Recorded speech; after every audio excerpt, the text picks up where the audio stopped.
से आपके सवाल पूछूंगा, आपके सवालों का जवाब दूंगा और फिर हम लोग उसी दौरान फीडबैक सेशन भी लेंगे। ओके, मतलब उसी दौरान मैं आप लोगों को हमारे प्रोडक्ट्स के बारे में भी पूछूंगा, आप लोगों से फीडबैक लूंगा और जो भी आपकी क्वेरीज होंगे उसको सॉल्व करूंगा। लेकिन वो शुरू करने से पहले मैं आप सबके लिए आज दो इंपॉर्टेंट टिप्स लेके आया हूं जो आपके बिजनेस को बहुत बड़ा करने में आप लोगों का मदद कर सकता है। फ्रेंड्स, मैं एक बार जान सकता हूं कि आप लोगों को मेरा आवाज सुनाई दे रहा है? Yes, great, thank you so much. Okay, thank you thank you thank you. तो आज मैं आप लोगों के लिए दो ऐसा टिप्स लेके आया हूं जिसके बारे में मैं आपसे शेयर करूंगा। और बहुत सारे लोग जो हमारे बिजनेस के साथ एसोसिएटेड हैं, स्पेशली डायरेक्ट सेलिंग के साथ, जिसका कोई डायरेक्ट मार्केटिंग नहीं होता, कोई एडवर्टाइजमेंट्स नहीं होते, दूसरे कंपनीज जैसे एडवर्टाइजिंग करते हैं, तो हमारे कोई एडवर्टाइजमेंट्स नहीं होते, तो हम अपने ऑडियंस के पास, नए लोगों के पास अपनी बातों को कैसे पहुंचा पाए, हम अपने प्रोडक्ट्स के बारे में उन लोगों तक कैसे पहुंचा पाए। आज मैं आप लोगों को कुछ दो ऐसे टिप्स देने वाला हूं जो अगर आप सच्ची में गहराई के साथ इसके इंपॉर्टेंस को समझें और इसको अगर अमल करें तो आपके बिजनेस में बहुत बड़ा परिवर्तन आ सकता है। आपने अगर कभी मार्क किया होगा, जो दो तरीके के बिजनेसमैन होते हैं, एक जो बहुत बड़े मास पे बिजनेस करते हैं, मतलब वो बहुत बड़े व्यापारी होते हैं, है ना, जैसे कंपनी के ओनर्स होते हैं, कंपनी के बड़े बड़े ओनर होते हैं, बड़े बड़े कंपनीज उनके पास होते हैं। और ये एक प्रकार का बिजनेस। और दूसरे प्रकार का बिजनेस होता है जो छोटे स्तर पे होता है, जो बहुत बड़े मास पे नहीं होता, लेकिन छोटा छोटा बिजनेस होता है। जैसे एग्जांपल, अगर किसी ने दुकान दिया है वो भी एक बिजनेस है ना, किसी ने पान का दुकान दिया है तब भी वो बिजनेस है, किसी ने ग्रोसरी शॉप दिया है तब भी वो बिजनेस है, किसी ने छोटा मोटा पेट्रोल पंप दिया है या फिर कपड़ों का दुकान दिया है वो भी बिजनेस है, किसी ने टेलरिंग का दुकान दिया है वो भी बिजनेस है, और कोई अपने गाय का दूध बेच रहा है वो भी एक बिजनेस है। अगर मैं बात करूं किसान खेतीबाड़ी की तो वो भी बिजनेस है, लेकिन वो छोटे स्तर पे है। लेकिन दूसरे जो बड़े बड़े कंपनियां हैं, जैसे फैक्ट्री की बात कर लें, हम कोई मार्केटिंग कंपनी की बात कर लें, तो बहुत बड़े बड़े कंपनीज भी हैं। तो ये छोटे कंपनी और बड़े कंपनी में फर्क क्या होता है? क्योंकि जितनी बड़ी कंपनी होगी वहां पर तो और ज्यादा बिजनेस चाहिए। जब तक रेवेन्यू क्रिएट नहीं होगा वो उतना बड़ा प्लांट को नहीं चला पाएंगे, या फिर इतने सारे लोगों को एक साथ रख के वो उनको सैलरी नहीं दे पाएंगे, उनको रेंट देना होता है, उनको बहुत कुछ खर्चे होते हैं, उनको रॉ मटेरियल लेना होता है। तो बड़े कंपनीज के लिए बहुत बड़े चैलेंजेस होते हैं, और वैसे ही छोटे बिजनेस के लिए भी बहुत बड़े बड़े चैलेंजेस होते हैं। लेकिन ये बड़े कंपनी इतने बड़े हो कैसे जाते हैं? जो छोटे स्तर पे खोले रहते हैं लेकिन धीरे धीरे समय के साथ ये बड़े होते जाते रहते हैं, और इतने बड़े वो होते कैसे हैं? इनमें एक खास बात होता है जो हम अपने बिजनेस में एप्लीकेबल कर सकते हैं, जो हम अपने बिजनेस में अप्लाई कर सकते हैं। अक्सर बहुत सारे लोग इसके बारे में फोकस नहीं देते और एक ही वे में काम करते रहते हैं। मैंने आपको लास्ट टाइम जब सेशन ले रहा था तब मैंने आपको एक बात बोला था कि कभी भी कोई चीज का कोशिश कर रहे हो और अगर आपको सफलता कंटिन्यूअसली मेहनत करने के बाद नहीं मिलता है तो कभी भी अपने गोल को चेंज मत करना, अपने रास्तों को चेंज करना। लेकिन अक्सर लोग गोल्स को चेंज कर देते हैं। तो ये मैंने आपको लास्ट सेशन में बताया था, लेकिन इस बार जो मैं आपको बताने वाला हूं उसको थोड़ा ध्यान से सुनिएगा, ये बहुत इंपॉर्टेंट है। अक्सर जब हम डायरेक्ट सेलिंग बिजनेस करते हैं, जब हम डियर लाइफ में बिजनेस कर रहे हैं या फिर छोटा मोटा कोई बिजनेस कर रहे हैं, तो लोग अक्सर स्ट्रेंजरिंग, मतलब स्ट्रेंजर लोगों से मिलके करते हैं। ऐसे कस्टमर्स, ऐसे कंज्यूमर्स जिनसे हम कभी पहले मिले नहीं, जिनको हम कभी पहले जानते नहीं, उन लोग से मिलते हैं स्ट्रेंजरिंग से। ज्यादातर 1 to 1 लोगों से मिलके हम अपना बिजनेस को एस्टैब्लिश करने की कोशिश करते हैं। तो डायरेक्ट सेलिंग में जो कन्वेंशनल वे है, जो क्लासिक वे है, लोग अक्सर 1 to 1 एक से एक फेस टू फेस लोगों से मिलके अपना बिजनेस को करने की कोशिश करते हैं। और ये सही बात है, ऐसा भी होना चाहिए, because that is a source of business. वहीं से तो लिस्ट बनेगी, वहीं से तो लोग आएंगे। लेकिन जो बड़े स्तर पे अपने बिजनेस को लेना चाहते हैं वो एक चीज इस 1 to 1 के साथ एडिशन में लाते हैं। और वो एडिशन में क्या लाते हैं? वो लोग सबसे पहले अपना ब्रांड वैल्यू क्रिएट करते हैं। जब तक आपकी ब्रांड वैल्यू नहीं होगी, जब तक आपका एक इमेज नहीं होगा, तब तक लोग आपको सुनेंगे नहीं, तब तक लोग आपको सुनना नहीं चाहेंगे, खोजेंगे नहीं, आपको इंपॉर्टेंस नहीं देंगे। तो अपनी प्रोडक्ट का वैल्यू क्रिएट करने के साथ साथ अपना खुद का भी इमेज क्रिएशन करना पड़ता है ना? तो अपना खुद का भी एक इमेज बिल्डअप करना पड़ता है। अब हम इमेज बिल्डअप कैसे करते हैं? हम इमेज बिल्डअप तब कर पाते हैं जब हम लोगों का कुछ, चाहे आप मदद बोल लीजिए या फिर उनके प्रॉब्लम का कोई सोल्यूशन ढूंढ लें या फिर उनके साथ हम एसोसिएट हो पाए कोई कम्युनिटी के द्वारा, तभी लोग हम लोग का ब्रांड वैल्यू क्रिएट होता है, तभी हम लोग का इमेज क्रिएशन होता है। मैं आज जितने भी मेरे डिस्ट्रीब्यूटर सुन रहे हैं, मैं आप सबको एक टिप देना चाहूंगा कि आप किसी ना किसी, आपका जो भी इंटरेस्ट हो, आपको जिस भी चीज में इंटरेस्ट आता है, आप उस अपने इंटरेस्ट के हिसाब से आप किसी ना किसी कम्युनिटी के साथ जुड़े। जब आप कम्युनिटी के साथ जुड़ते हैं ना, जब आप किसी ऑर्गेनाइजेशन के साथ जुड़ते हैं, किसी कम्युनिटी के साथ जुड़ते हैं, तो वहां भले सपोज मान लीजिए मैं स्पिरिचुअल हूं, मुझे भगवान मुझे मुझे स्पिरिचुअल होना बहुत पसंद है, तो मैं किसी एक स्पिरिचुअल ऑर्गेनाइजेशन, मान लीजिए एग्जांपल लेने के लिए मैं कहता हूं मैं इस्कॉन के साथ में जुड़ा हुआ हूं। अब मैं इस्कॉन में मैं भगवान का भक्त तो ही हूं ही, तो मैं इस्कॉन तो जाता ही हूं भगवान को पूजा करने के लिए।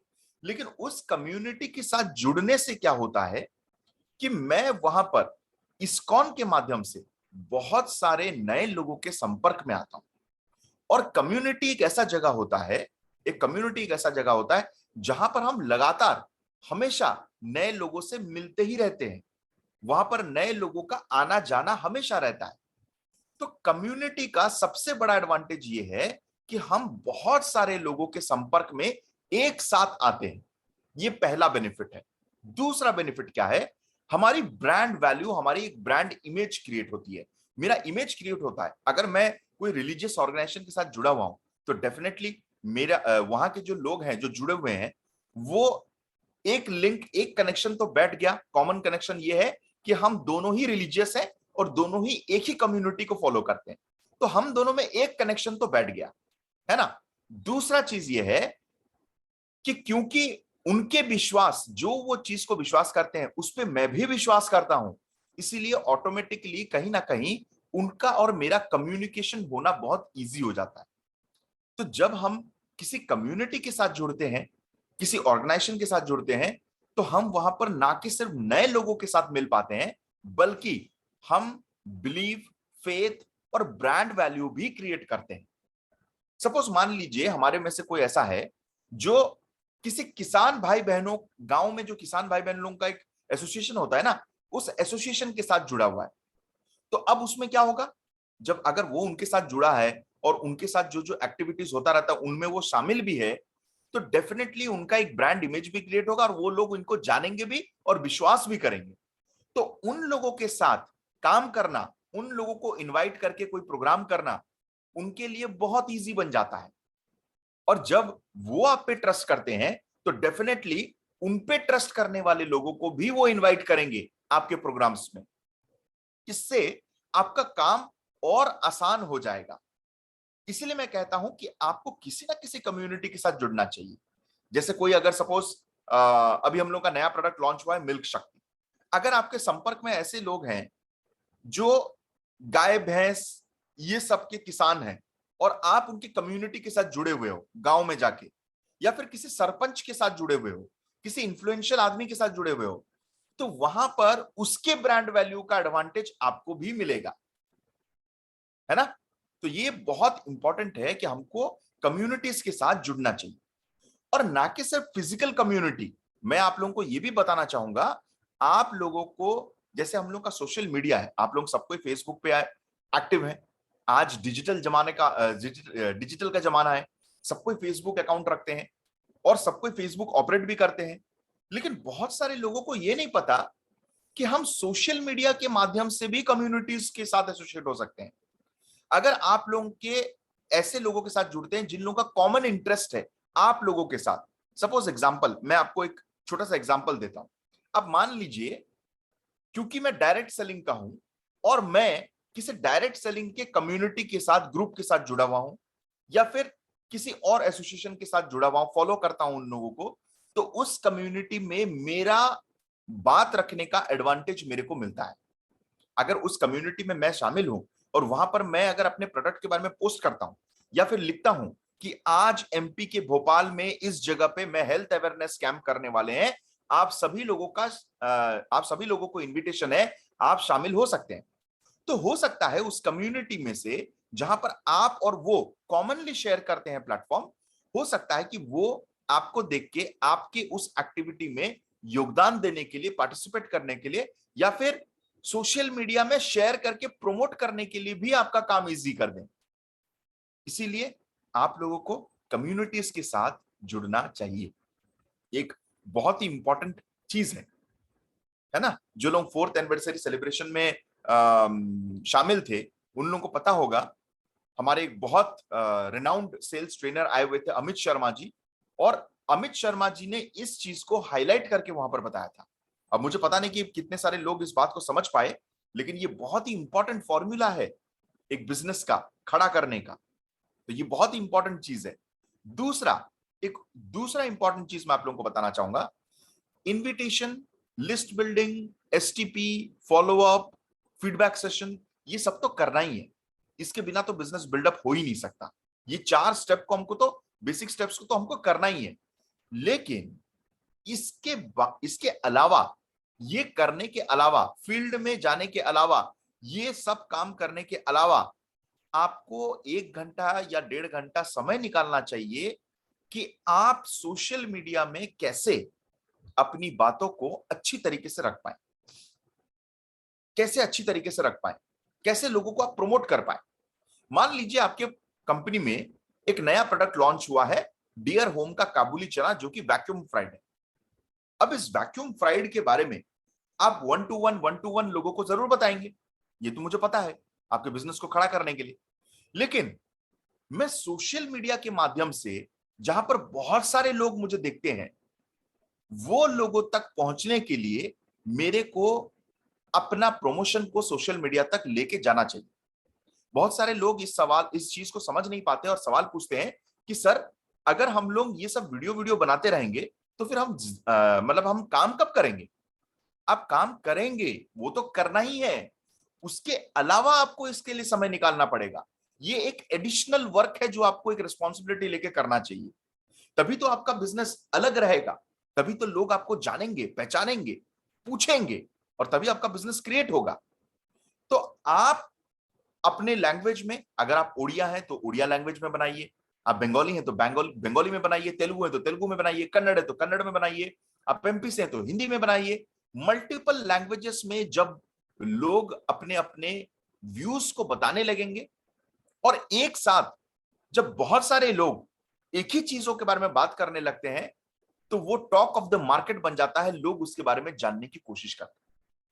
इसीलिए कई सारे कंपनीज बहुत सारे इन्फ्लुएंसर्स को, बहुत सारे यूट्यूब में बनाने वाले जो क्रिएटर्स होते हैं, उन लोगों को पैसे देके मार्केटिंग करवाते हैं कि आप सिर्फ हमारे प्रोडक्ट के बारे में दिखाओ और बोलो, क्योंकि बहुत सारे लोग उनको फॉलो करते हैं।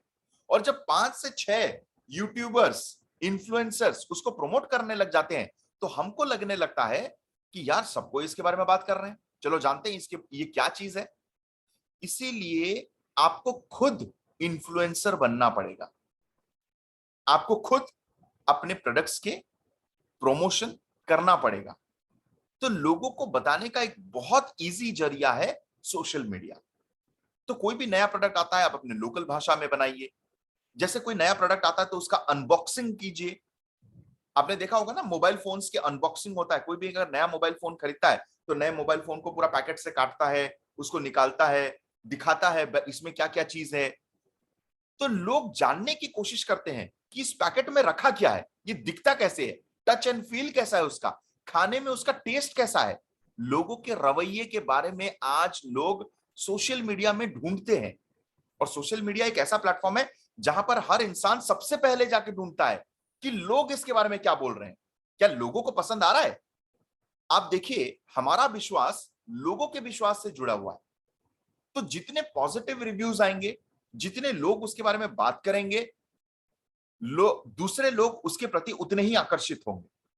आज हमारा परिवार 1.5 लाख से ऊपर होने को जा रहा है, 1.5 लाख को ऊपर होने जा रहा है, वो सिर्फ महज 4 सालों के अंदर। आप सोचिए, अगर ये 1.5 लाख लोगों में से 50,000 लोग भी एक ही प्रोडक्ट के बारे में एक महीने में उसके बारे में अपने यूट्यूब चैनल में बात करें या फिर फेसबुक पे पोस्ट करें वीडियोस, फोटोज, और उसके बारे में बात करते रहें, तो डेफिनेटली उन 50,000 लोगों को और कितने लोग जानते होंगे? कम से कम 5 लाख लोग जानते होंगे। वो सभी 5 लाख लोग इन 50,000 लोगों को देखेंगे और उनके रिव्यूज से उनका विश्वास पैदा होगा। और कहीं ना कहीं अगर वो लेते हैं और वो बात करते हैं, तो वो कम से कम और 2 लोगों को तो बताएंगे। इससे वो 50,000 लोग 5 लाख या 10 लाख लोगों को इंपैक्ट कर सकते हैं। This is the power of social media, है ना? और सबसे इंपॉर्टेंट बात क्या है? आज लोग कहीं खुद पैसा खर्च करके जाना नहीं चाहते।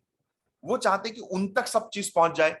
इसीलिए स्विगी, जोमैटो, अमेजॉन, फ्लिपकार्ट ये सब चल रहे हैं। वो दुकान तक भी नहीं जाना चाहते। हो सके आगे जाके ऐसा भी हो जाए कि आपको अंडा ब्रेड भी लेने के लिए जाना ना पड़े दुकान, वहां से आपको डिलीवरी हो जाए। तो लोगों के पास समय कम है, वो चाहते हैं कि कम समय में ज्यादा चीज कैसे मिल जाए। तो उसका सबसे बढ़िया चीज है ये क्या कहते हैं, ये सोशल मीडिया। हो सकता है कि आप अगर उनको बुलाए सुनने के लिए, तो वो आपको समय ना दे, लेकिन वो वीडियो के माध्यम से वो आपको देख सकते हैं, आपके बारे में जान सकते हैं। तो इसीलिए सोशल मीडिया को पॉजिटिव वे से अगर कोई प्रमोट करे और उसका इस्तेमाल करे, तो आप बहुत बड़ा बिजनेस खड़ा कर सकते हैं फ्रेंड्स। और आज डियर लाइफ की सबसे बड़ी ताकत तो ये है कि ये कुछ ही ऐसे कंपनीज में से है जहां पर 85% लोग जो जुड़े हुए हैं वो यंग मास हैं, यंगस्टर्स हैं। और यंगस्टर्स को टेक्नोलॉजी के बारे में बहुत अच्छा मालूम रहता है। उनको टेक्नोलॉजी से वो बहुत जुड़ित रहते हैं, तो उनके लिए एक्सेस करना बहुत इजी है। मतलब हमारे लिए एक्सेस करना बहुत इजी है। तो मैं आप सबको यही कहना चाहता हूं कि अपने स्ट्रेंथ्स पे काम कीजिए। ये आपका स्ट्रेंथ है, तो अपने स्ट्रेंथ पे काम करेंगे तो आप बहुत बड़ा बिजनेस क्रिएट कर पाएंगे। और याद रखना, मैंने पहले ही बोल दिया, आपको अपना इमेज क्रिएशन करना पड़ेगा। अगर आप फालतू के पोस्ट डालते रहेंगे अपने फेसबुक पे, तो कोई भी आपका फेसबुक फॉलो नहीं करेगा। आप ये धर्म के बारे में डालते रहेंगे, आप ये कास्ट के बारे में डालते रहेंगे, तो कोई भी इंसान आपको फॉलो नहीं करेगा या फिर आपको देखने की रुचि नहीं डालेगा। लोग किसको देखते हैं? जब वो किसी और की मदद करने के लिए कोई अच्छा चीज, कोई इन्फ्लुएंशियल चीज, कोई अच्छा इंफॉर्मेशन डालते हैं, तभी लोग उनको फॉलो करते हैं। तो आपको अपना इमेज क्रिएशन करना पड़ेगा। मैं ये नहीं कहता कि कोई भी चीज गलत है। मैं सिर्फ इतना कह रहा हूं कि अपना इमेज आप कैसे क्रिएट करेंगे, उसको लेके बहुत चूजी बनिए। उसको लेके बहुत चूजी बनिए, है ना? क्योंकि लोग आपको देख रहे हैं और आपके पोस्ट से ये फैसला कर लेते हैं कि आपका इमेज, आपका मेंटालिटी कैसे होगा। आजकल किसी लड़के का अगर रिश्ता आता है ना, तो लड़कियां वाले सबसे पहले उसका फेसबुक खोल के देखते हैं कि उसके पोस्ट्स क्या है, उसके फेसबुक में लिखा क्या है, कैसा फोटोज छोड़ा है। और उसी में से लड़की वाले समझ जाते हैं कि लड़का लड़का का इमेज कैसा होगा। तो आप सोच के देखिए कितना पावरफुल है ये सोशल मीडिया। अगर आप इसको सही वे में यूज कर पाए, तो आप सच में एक बहुत बड़ा प्रमोशन क्रिएट कर सकते हैं और एक बहुत बड़ा बिजनेस क्रिएट कर सकते हैं। लेकिन use it positively my friends, use it positively. Okay, so thank you so much. आपको मैं आज 2 टिप्स इसके बारे में बताया। एक तो कम्युनिटी के साथ जुड़िए, दूसरा पॉजिटिवली उसको सोशल मीडिया के साथ एक्टिव प्रमोशन कीजिए और सोशल मीडिया के कम्युनिटीज में जुड़िए। ये 2 इंपॉर्टेंट टिप मैं आप लोगों को आज शेयर किया हूं। अब चलते हैं आपके सवालों के ऊपर।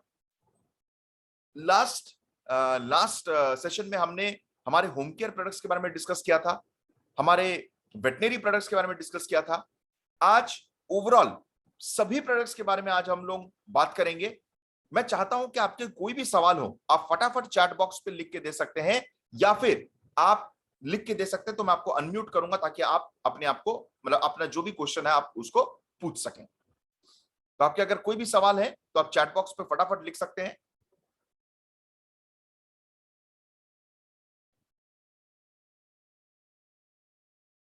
ओके, मैं आप लोगों को 2 मिनट का वक्त देता हूं। आपके जो भी सवाल हैं आप अपने चैट बॉक्स पे एक बार लिख के दे दीजिए, मैं वो उसको पढ़ के आप लोगों का सवाल का जवाब दूंगा। और यहां पर अगर कोई रिस्पॉन्सिबल लीडर्स हैं जिनके टीम उनसे शेयर किए हैं, तो मैं उनको अनम्यूट करना चाहूंगा और उनसे पूछना चाहूंगा कि वो अपने सवालों को यहां पूछें, ताकि मैं सबको सबके सामने उस आंसर को बता पाऊं।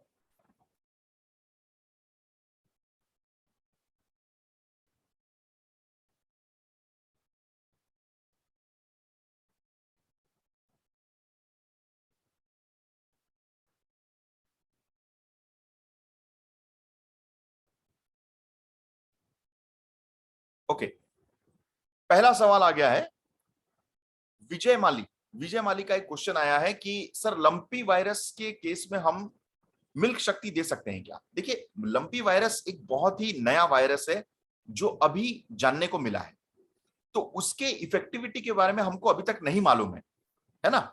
लेकिन मैं आप लोगों को यह बताना चाहूंगा कि क्योंकि हम लोगों का जो मिल्क शक्ति है वो 4D प्रिंसिपल पे काम करता है, और उसमें से डेफिशिएंसी और डिजीज, ये 2D इंपॉर्टेंट है जिसपे मिल्क शक्ति काम करता है।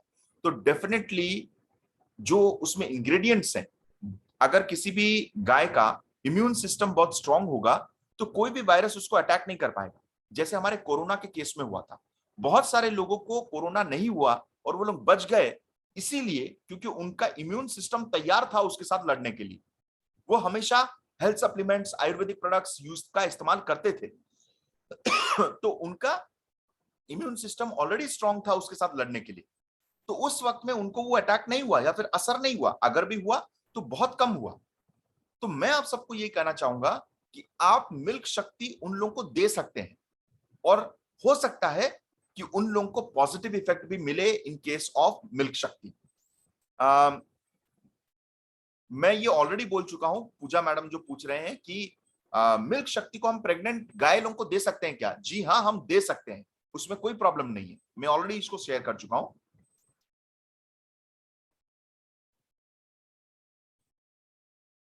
एक एक क्वेश्चन आया है, सर जी एनर्जी ड्रिंक और वेलफिट को या स्लिम एंड फिट शेक को, वेट लॉस के प्रोडक्ट को उपवास में प्रयोग कर सकते हैं या नहीं? वह वेरी इंटरेस्टिंग क्वेश्चन। किसी ने पूछा कि इसको हम लोग उपवास में कर सकते हैं कि नहीं। सबसे पहले तो मैं आपको यह बताना चाहूंगा कि कुछ लोग 2 प्रकार के उपवास करते हैं।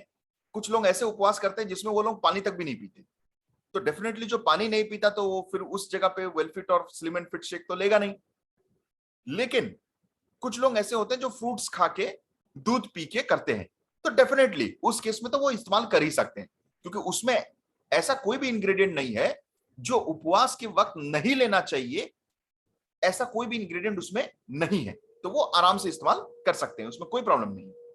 ओके, रवि रवि कुमार जी का क्वेश्चन है, सर 100 के ज्यादा शिप्स हैं, उसको डेली नहीं दे सकते, उसके लिए कैसा देना है?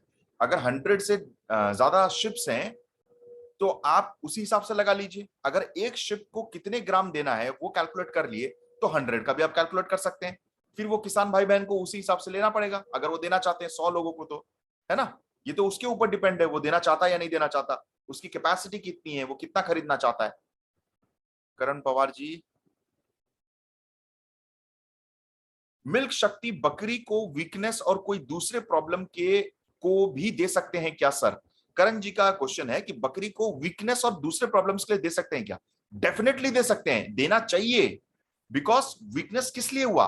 Because of lack of protein, lack of vitamin minerals, इसीलिए तो वीकनेस आ रहा है, उसको न्यूट्रिशन ठीक तरीके से नहीं मिल रहा है, तो डेफिनेटली हम लोग को उसको देना चाहिए, वही उसकी सोल्यूशन है।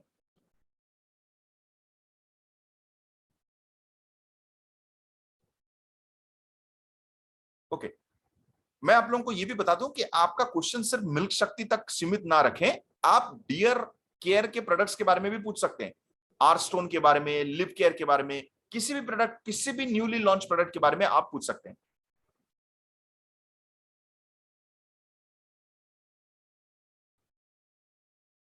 मिर्गी के प्रॉब्लम के लिए, ओके।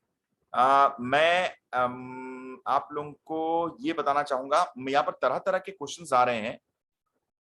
लोग ज्यादातर उन चीजों के बारे में पूछ रहे हैं जो पुराने प्रोडक्ट्स हैं, मैं उसी का आंसर दूंगा जो नए प्रोडक्ट्स के रिलेटेड है ना। मैं पुराने प्रोडक्ट्स के क्वेश्चंस का आंसर अभी नहीं दूंगा, क्योंकि अगर मैं उसका दूंगा तो वो बहुत सारे लोग छूट जाएंगे और नए प्रोडक्ट्स के बारे में नहीं जान पाएंगे।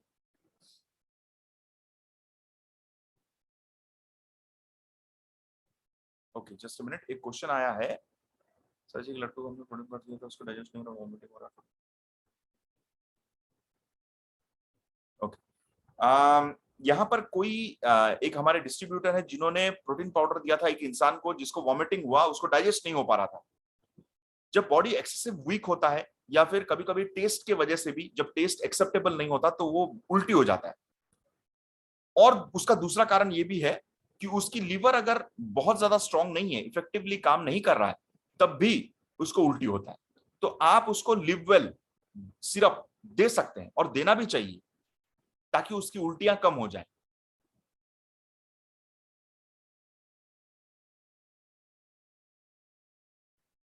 सूरज चौहान जी का क्वेश्चन है, स्टोन के बारे में क्वेश्चन है। ओके, मैं उनको पहले अनम्यूट करना चाहूंगा। सूरज जी, अगर आप हैं तो मैं आपको अनम्यूट कर रहा हूं। आप अपना क्वेश्चन को फोरम के सामने रख सकते हैं, प्लीज पूछिए। Okay sir ji, good morning dear life हमारी life. Good morning dear life हमारी लाइफ। आपका आवाज मेरे को सुनाई नहीं दे रहा है। सर मेरा एक क्वेश्चन है। एक मिनट, जस्ट अ मिनट। हाँ जी, बोलिए। जी सर, जो कि स्टोन को लेकर है सर। जी। जिसमें कि अपना जो आर स्टोन जो काम करता है, जैसे कि मेरा एक फ्रेंड है, जैसे कई बहुत सारे कस्टमर्स लोग हैं जिनको अपना स्टोन है, जैसे कि किसी का 3 mm, किसी का 7 mm, किसी का 9 mm, किसी का 12 mm, किसी का 17 mm। तो सर मेरा क्वेश्चन ये है कि जैसे कि आप बता रहे थे कि 12 से कम अगर कोई स्टोन है तो उसमें अपना प्रोडक्ट अच्छे से काम कर पाएगा। अगर 12 से ऊपर है तो सर उसको कितना लंबे समय तक वो अपना प्रोडक्ट यूज कराना रहेगा, जिससे कि 12+ mm की स्टोन को वो बाहर निकाल सके, या निकाल पाएगा कि नहीं निकाल पाएगा, ये क्वेश्चन है। और उसके बाद वो जो जैसे कि आपने बताया था कि साल्ट मिनरल करके तो कुछ होता है जो बाहर नहीं निकलता है, तो स्टोन का आकार ले लेता है। और या फिर अपन कोई ज़्यादा मार्केट का प्रोटीन लेते हैं, या फिर जैसे कि आप बता रहे थे कि जिम वाले जो अगर यूज़ करते हैं तो वो भी प्रोटीन का आकार जो है लंबे समय तक लेने से स्टोन का आकार लेता है। तो सर उस सिचुएशन में हमको क्या सजेस्ट करना चाहिए और उनको क्या बोलना चाहिए, और अपना कौन से प्रोडक्ट आर स्टोन के साथ मिक्स करके दे सकते हैं जिससे कि उनको बहुत बढ़िया रिलीफ मिल सके, और कितने लंबे समय तक का हम उनको बोल सकते हैं कि इतने लंबे समय तक में आपको बेनिफिट मिल जाएगा। इसके बारे में सर थोड़ा सा जानना जरूरी सर। Okay, very good. बहुत अच्छा जी सर। सवाल है। मैं आप लोग को सबको बताना चाहूंगा, ये हालांकि मैंने उस वक्त में बताया था, लेकिन फिर भी मैं इसको एक बार रिपीट करना चाहूंगा।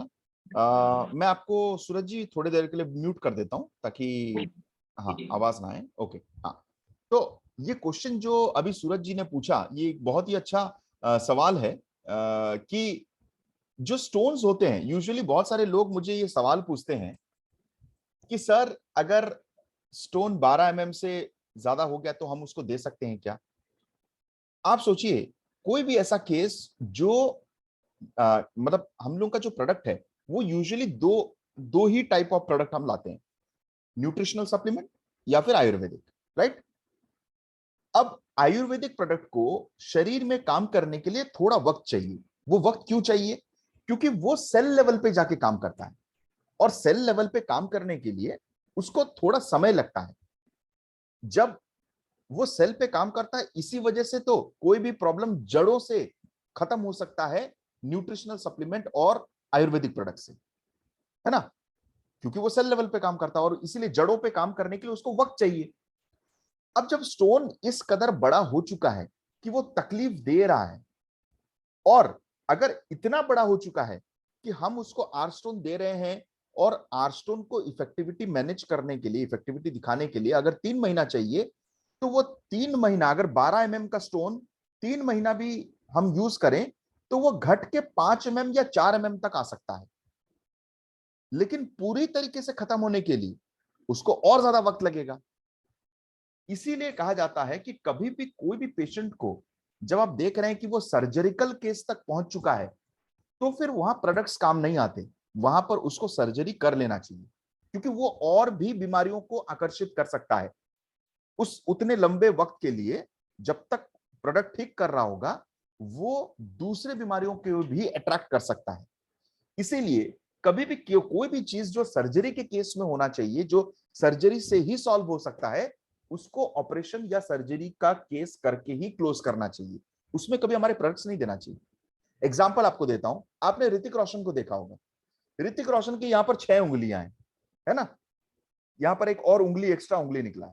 अब कोई अगर कहेगा कि सर उसको नोनी देके उसके 6वीं उंगली को वापस अंदर घुसा सकते हैं क्या, तो ये पॉसिबल नहीं है, ये नहीं हो सकता, क्योंकि वो एक स्टेज तक पहुंच चुका है जहां पर अब वो उंगली वापस नहीं जाएगा, है ना? और ये सर्जरिकल केस है, अब ये सर्जरी से ही ठीक हो सकता है। तो जब मैं 12 एमएम की बात कर रहा हूं, तो 12 एमएम वो अमाउंट हो चुका है जहां पर आपका प्रोडक्ट को उसको नॉर्मल लाने के लिए बहुत लंबा वक्त लगेगा, और उतने लंबे वक्त में हो सकता है उसको बहुत पेन झेलना पड़े, हो सकता है उसकी बॉडी में और भी कोई नुकसानदायक चीज हो जाए। क्योंकि जब स्टोन होगा, अगर स्टोन किडनी में है, तो डेफिनेटली किडनी के फंक्शंस तो स्लो होंगे ही।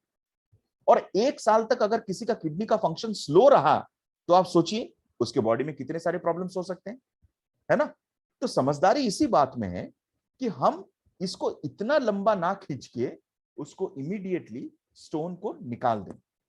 अगर वो छोटे मात्रा में है, उस स्टेज में है जहां पर वो इतना बड़ा नहीं हुआ है कि आपके शरीर को बहुत ज्यादा नुकसान करे, तो उस केस में हमारा आर स्टोन को वक्त मिल जाता है और वो बहुत जल्दी ही बिना ऑपरेशन के उसको ठीक कर देता है।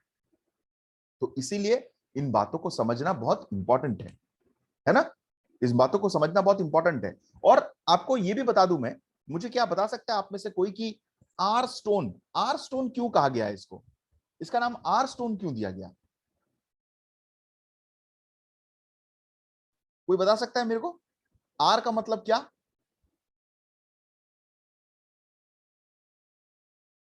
Renal, very good. अच्छा, स्मिता जी ने रीनल लिख के दिया। मैं, अगर स्मिता मैडम यहां पर हैं तो मैं थोड़ा सा स्मिता मैडम को अनम्यूट करना चाहूंगा, ताकि वो आ, हमको बताएं थोड़ा सा यस सर। रीनल के बारे में। मैडम मैं आपको, हाँ जी please ma'am.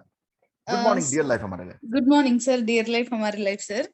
Yes ma'am. Renal का मतलब होता है सर, वो जो हमारा किडनी है उसको भी रीनल बोलते हैं सर।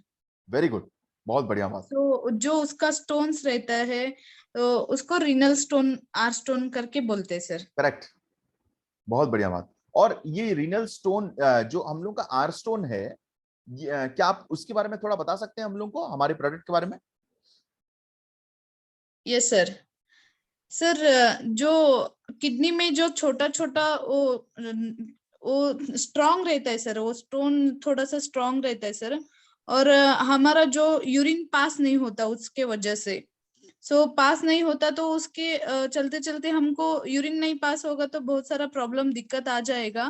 करेक्ट। तो वो स्टोन्स क्लियर होंगे तो हमको यूरिन ट्रैक भी इन्फेक्शन हो सकता है सर। जी। सिर्फ किडनी के ऊपर ही नहीं, जो भी वो यूरिनरी ट्रैक रहता है सर उसमें भी वो स्टोन रह सकता है। उसमें आके थोड़ा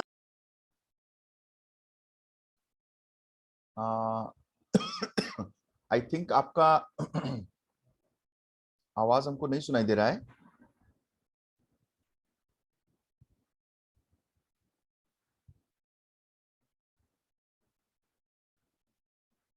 ओके, शायद आप म्यूट हो गए। ओके, हाँ, क्या आप अनम्यूट कर सकते हैं?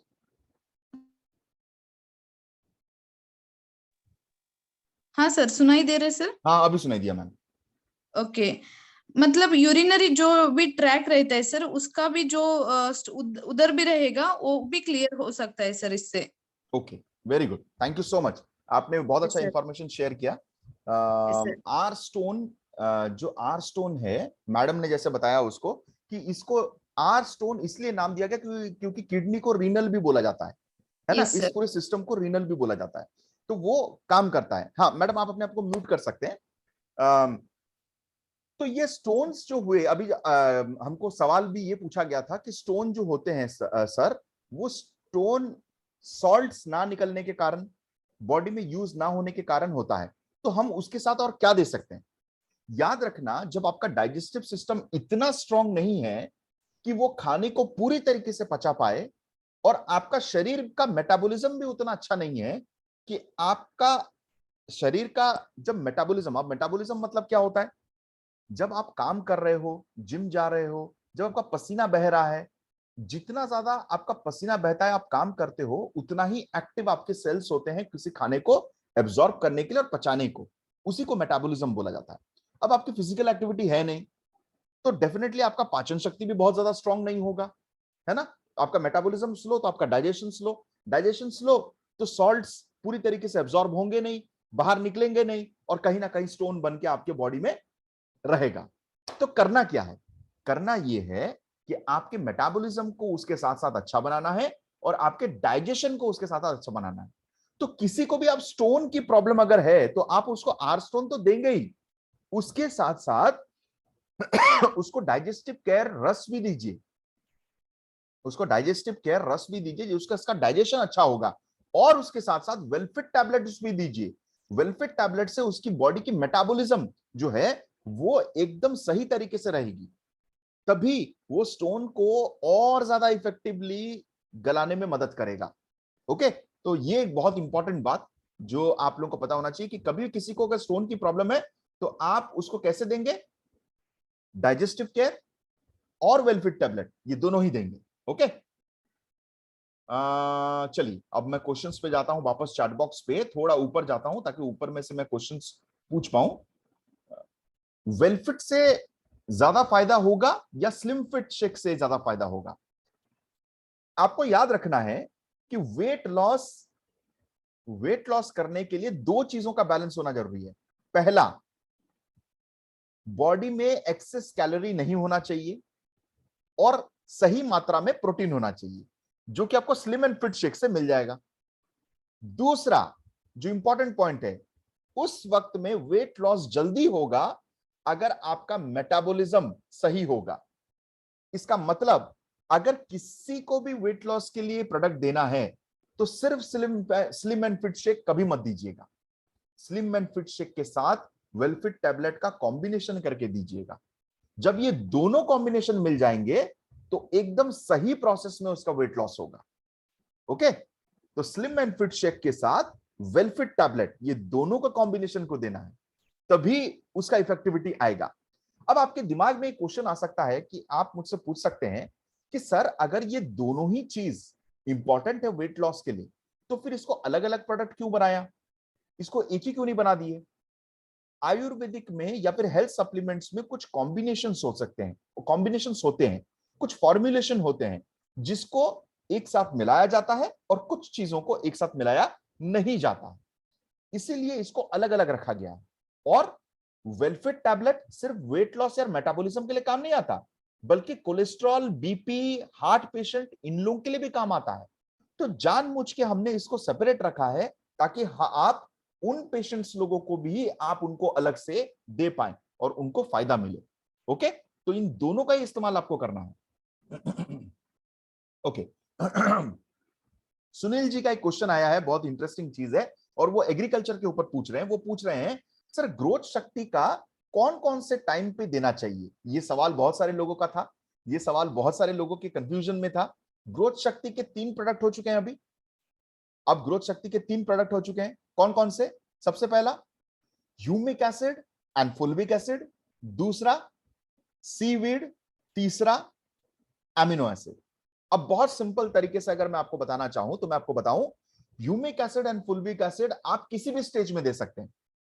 जब आप बीज बो रहे हो तब दे सकते हो, बीज में से पौधा निकल गया तब दे सकते हो, पौधा बड़ा हो गया तब दे सकते हो, जब उसके फूल और फल निकलने से पहले तब दे सकते हो, और फूल और फल निकलने के बाद भी दे सकते हो।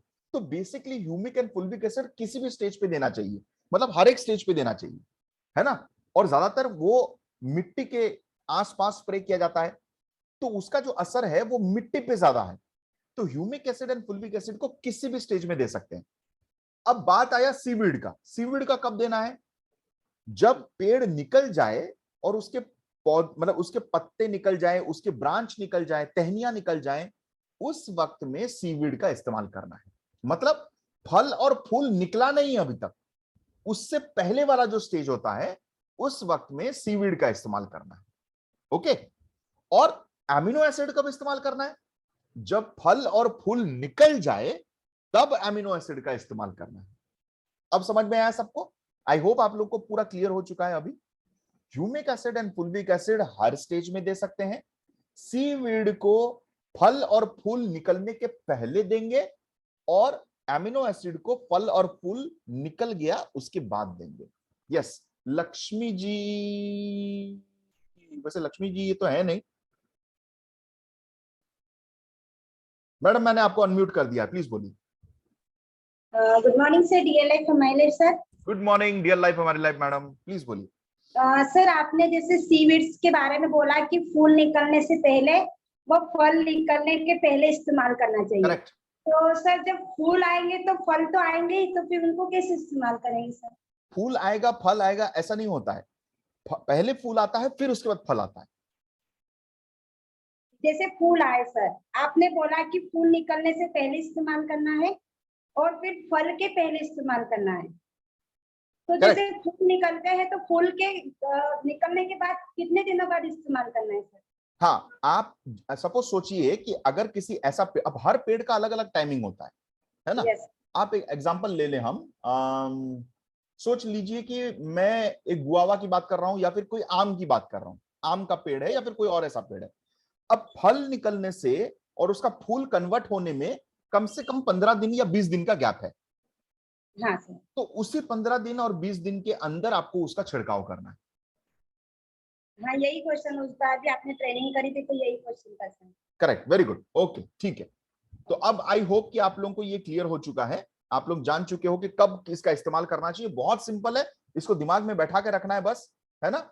और इन तीनों को इसी हिसाब से इस्तेमाल करना है। चलिए आगे बढ़ते हैं और क्वेश्चंस देखते हैं। क्वेश्चंस बहुत सारे आ चुके हैं, मुझे अच्छा लग रहा है कि सब लोग इतना अच्छा क्वेश्चंस पूछ रहे हैं।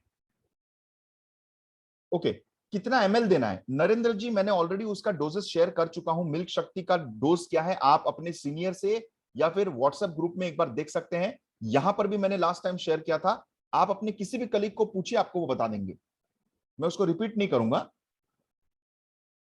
एक एनिमल को मिल्क शक्ति कितने महीने तक देना चाहिए? एक एनिमल को कम से कम 3 महीने देना चाहिए, 3 से 6 महीना। मैं तो कहूंगा उसको आप लाइफ लॉन्ग यूज करवाइए, जितना लंबा आप उसको इस्तेमाल कराएंगे उसके शरीर में उतना ही कम डिजीज होगा। इसीलिए वो एक लाइफ लॉन्ग खाना है अगर मेरे हिसाब से आप बोले तो। लेकिन यूजुअली बहुत सारे लोग उसको बंद कर देते हैं, जो कि नहीं करना चाहिए। कम से कम 3 से 6 महीना आपको इस्तेमाल करना ही है।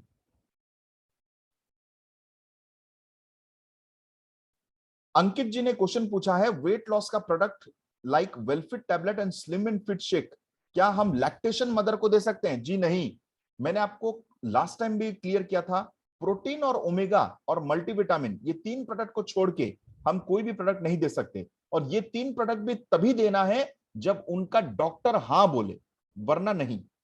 वैसे अलाउड तो है, डॉक्टर खुद ही बोलते हैं प्रोटीन और ओमेगा लेना चाहिए, लेकिन फिर भी पूछ लेना सेफ साइड। राहुल कछवा जी का क्वेश्चन है कि पथरी कितने एमएम होने के बाद, कितना एमएम हो तो हम उसको दे सकते हैं? इनिशियल स्टेज 3 से 4 एमएम, 5 एमएम, 6 एमएम अगर ये है तो आप उनको दे सकते हैं।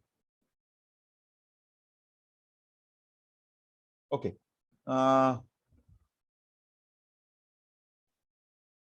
मंजुनाथ जी का क्वेश्चन है, डियर लाइफ जड़ी बूटी ऑयल को नॉर्मल ऑयल के जैसा डेली यूज कर सकते हैं क्या? जी हाँ, ये डेली यूज के लिए ही आया है, ये आप लोगों के लिए डेली यूज के लिए आया है। क्योंकि नॉर्मल, बाकी ये नॉर्मल ऑयल जैसा ही है, बल्कि उससे बहुत पावरफुल ऑयल है। हम अगर नारियल का तेल इस्तेमाल करते हैं तो नारियल का तेल बहुत चिपचिपा होता है, और उसको डेली यूज करने की वजह से हम लोग के बॉडी में, हमारे सर में रूसी होना पैदा हो जाता है, डैंड्रफ हो जाता है। तो इसीलिए इस तेल को लाया गया है जो कि नॉन ग्रीजी, नॉन ऑयली है। तो इसका तो आप डेली इस्तेमाल कर सकते हैं, ये तो ज्यादा बेहतरीन है।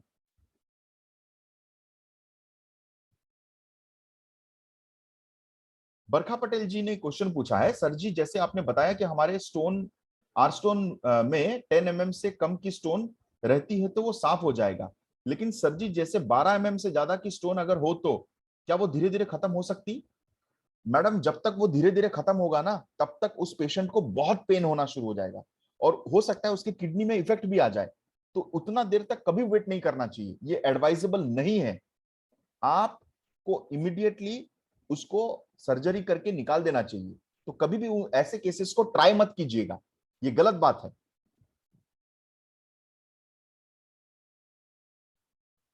सर जी क्या मैं शुभम रात्रे जी का क्वेश्चन है, सर जी क्या मैं लिव वेल को लिम्पोमा के केस में दे सकते हैं? जी हाँ, बिल्कुल दे सकते हैं।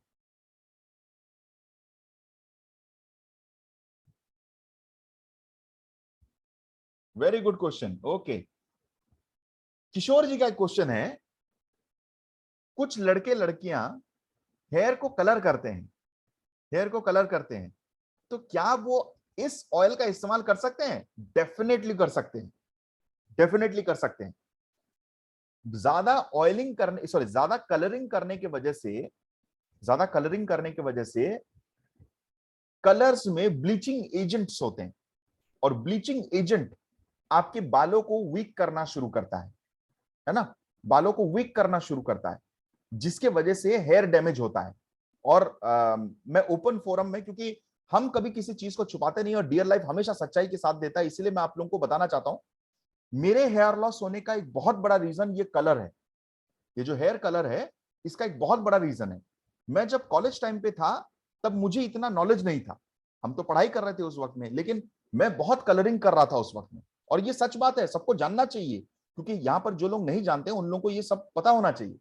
कलरिंग में बहुत ब्लीचिंग एजेंट्स होते हैं और ये ब्लीचिंग एजेंट्स आपके हेयर शाफ्ट्स को वीक बनाना शुरू करते हैं।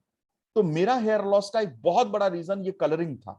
तो मैं आप लोगों को सबको बताना चाहूंगा कि यंग एज पे अगर आप हैं, कलरिंग कर रहे हैं, तो सबसे पहला बात तो मैं आप लोगों को कहूंगा कि अवॉइड कलर, आप कलर को अवॉइड कीजिए, कलरिंग का साथ मत दीजिए, क्योंकि उसमें ब्लीचिंग एजेंट्स हैं और वो आपके बालों को वीक बनाएंगे।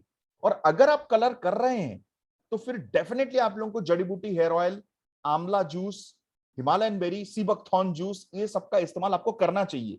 बिकॉज ये ब्लीचिंग एजेंट अंदर के प्रोटीन को डैमेज करता है, जिससे बाल पतले होने शुरू होते हैं। तो उसको इंटरनली और एक्सटर्नली दोनों तरीके से सपोर्ट चाहिए होगा, और दोनों सपोर्ट करने के लिए आपको बाहर से जड़ी बूटी हेयर ऑयल लगाना चाहिए और अंदर से उसको ठीक करने के लिए आंवला, सीबकथॉर्न और ओमेगा 3 फैटी एसिड, इन तीनों चीजों का इस्तेमाल करना चाहिए।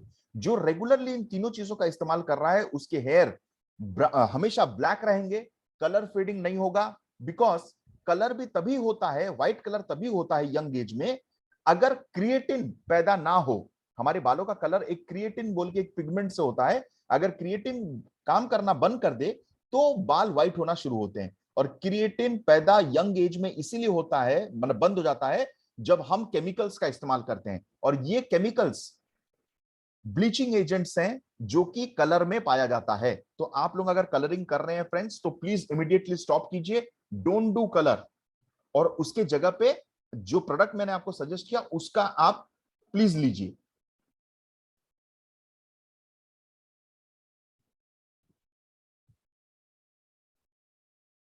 साजन जी ने क्वेश्चन पूछा है, सर जड़ी बूटी ऑयल नॉन ऑयली और स्टिकी है, भृंगराज ऑयल स्टिकी है क्या सर? उन्होंने क्वेश्चन पूछा है। तो ये सवाल का आंसर मैं नहीं दूंगा आपको, आप हमारे डिस्ट्रीब्यूटर हैं, आपको यूज करके पता करना चाहिए कि क्या भृंगराज ऑयल स्टिकी है, क्या वो नॉन स्टिकी है, इसके बारे में आपको पता करना चाहिए, है ना। और ज्यादा बेहतर तो हमारे डिस्ट्रीब्यूटर्स बता सकते हैं जो ऑलरेडी भृंगराज ऑयल का इस्तेमाल कर चुके हैं, हेयर नरिशमेंट ऑयल, वो बता सकते हैं आपको कि नॉन स्टिकी है या स्टिकी है। और याद रखना भृंगराज ऑयल आयुर्वेदिक ऑयल है। ओके, वेलफिट टैबलेट चर्बी को कम करता है क्या? जी हाँ, चर्बी को ही कम करता है, इसीलिए तो कोलेस्ट्रॉल को कम करता है बोल के तो हम लेके आए हैं उसको। चलिए आगे बढ़ते हैं। जड़ी बूटी हेयर ऑयल को प्रॉब्लम कर सकता है क्या? हार्ट प्रॉब्लम में भी आपको डियर केयर का वेलफिट टैबलेट देना ही चाहिए। आपको हार्ट के केस में क्यों देना चाहिए? मैंने आपको पहले ही बोला, वेलफिट टैबलेट का दो काम है, पहला आपके कोलेस्ट्रॉल को कम करेगा, दूसरा आपके मेटाबॉलिज्म को ठीक करेगा, है ना। मेटाबॉलिज्म ठीक रहेगा तो क्या होगा? वेट लॉस होगा, एनर्जी लेवल बढ़ेगा।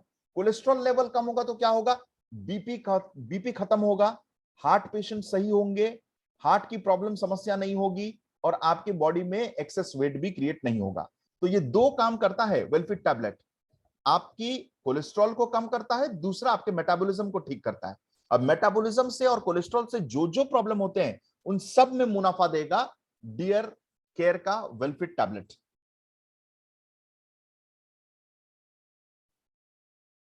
ओके, एक करण पवार जी ने क्वेश्चन पूछा है, मैं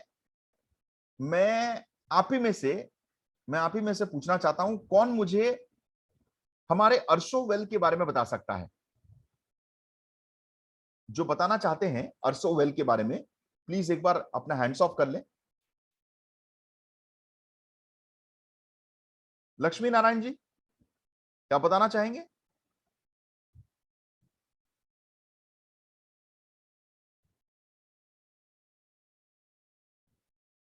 ओके, मैं आपको अनम्यूट कर रहा हूं, आप अनम्यूट कर सकते हैं, एक बार अपने आप को अनम्यूट कर दीजिए।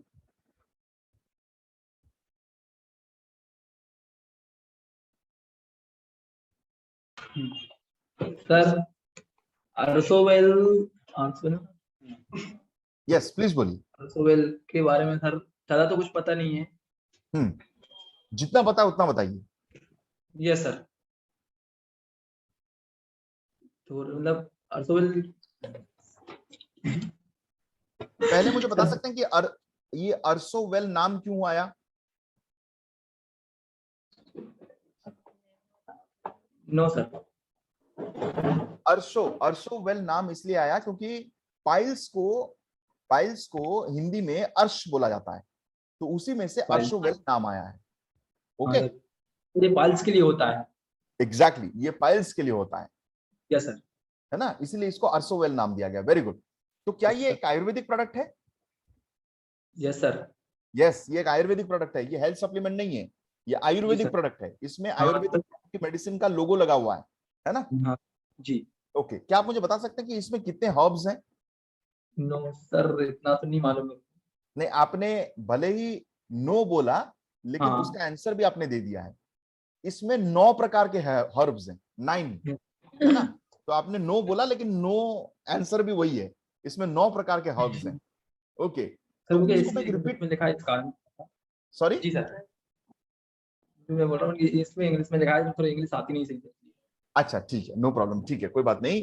हम कोशिश करेंगे कि उसको हिंदी में भी कैटलॉग लेके आ जाएं, और ला भी रहे हैं, बहुत जल्दी आ जाएगा आप लोगों के लिए।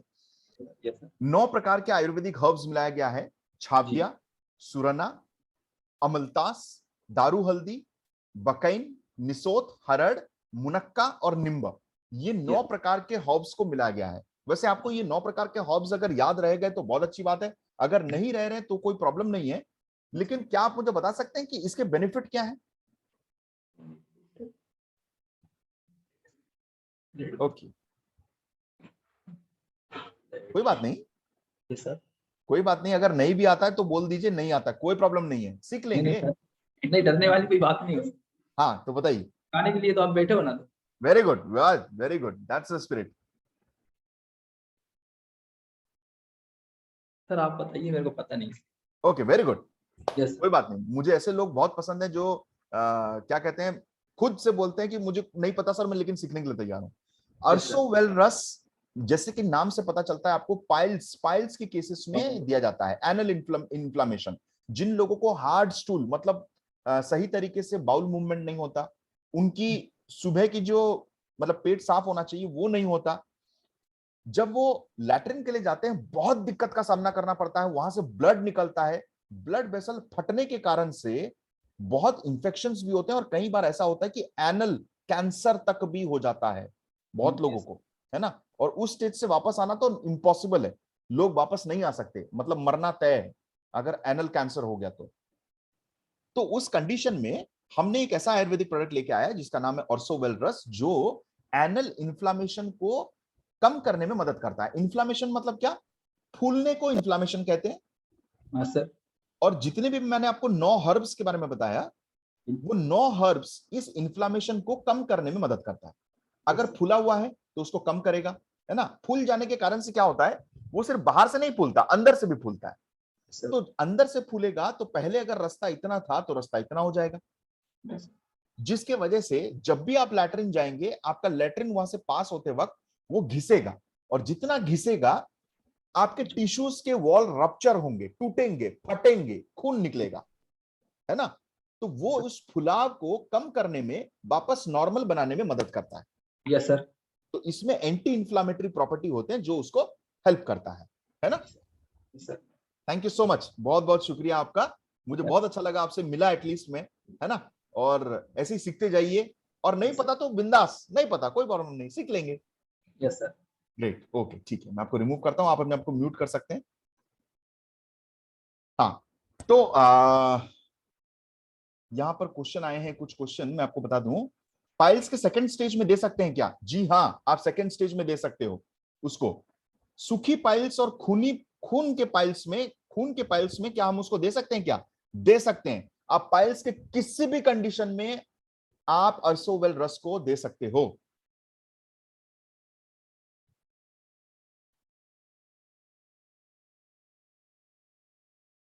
अंकिता जी का क्वेश्चन है, हार्ट प्रॉब्लम्स में एंजियोप्लास्ट, अच्छा एंजियोप्लास्ट, हाँ एंजियोप्लास्ट होने के बाद हम उसको दे सकते हैं क्या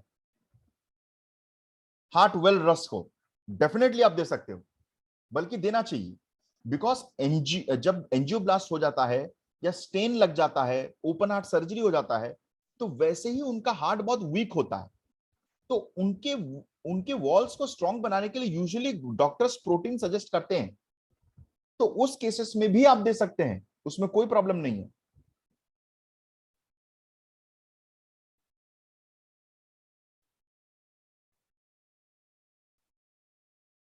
ओके, राहुल बारा जी का क्वेश्चन है कि जिन लोगों के बाल नहीं आ रहे हैं उनको जड़ी बूटी ऑयल दे सकते हैं क्या? आप जरूर दे सकते हो, लेकिन ऑलरेडी आप लोगों को यह बताया गया है कि किसके शरीर में ये सूट करेगा और बाल रीजनरेट करेगा, ये डिपेंड करता है।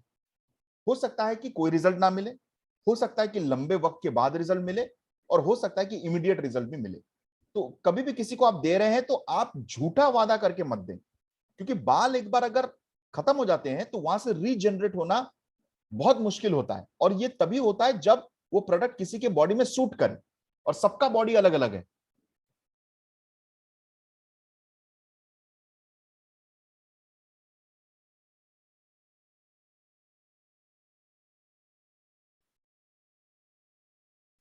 अगर अंकित जी का एक क्वेश्चन है कि कुछ लोगों के केस में उनको अपना पूरा बॉडी को कम नहीं करना है, सिर्फ पेट को कम करना है।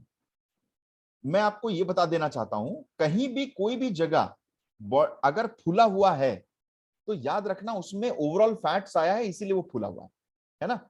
तो जब आप स्लिम एंड फिट शेक दे रहे हैं, वेलफिट टैबलेट दे रहे हैं, तो वो बॉडी के उन हिस्सों की चर्बी को कम करेगा जो एक्सेसिव है। ये पूछ के कम नहीं करेगा कि सर मैं सिर्फ इन हाथ का चर्बी को कम कराना चाहता हूं, कौन सा प्रोडक्ट लूं, मैं सिर्फ पेट का चर्बी कम कराना चाहता हूं, कौन सा प्रोडक्ट लूं। ऐसा नहीं होता। अगर आपके बॉडी में फैट्स हैं, टमी में फैट है, तो ओवरऑल बॉडी में भी फैट होंगे, तो वो जहां पर भी फैट्स होंगे उन सबको कम कराने का काम करेगा।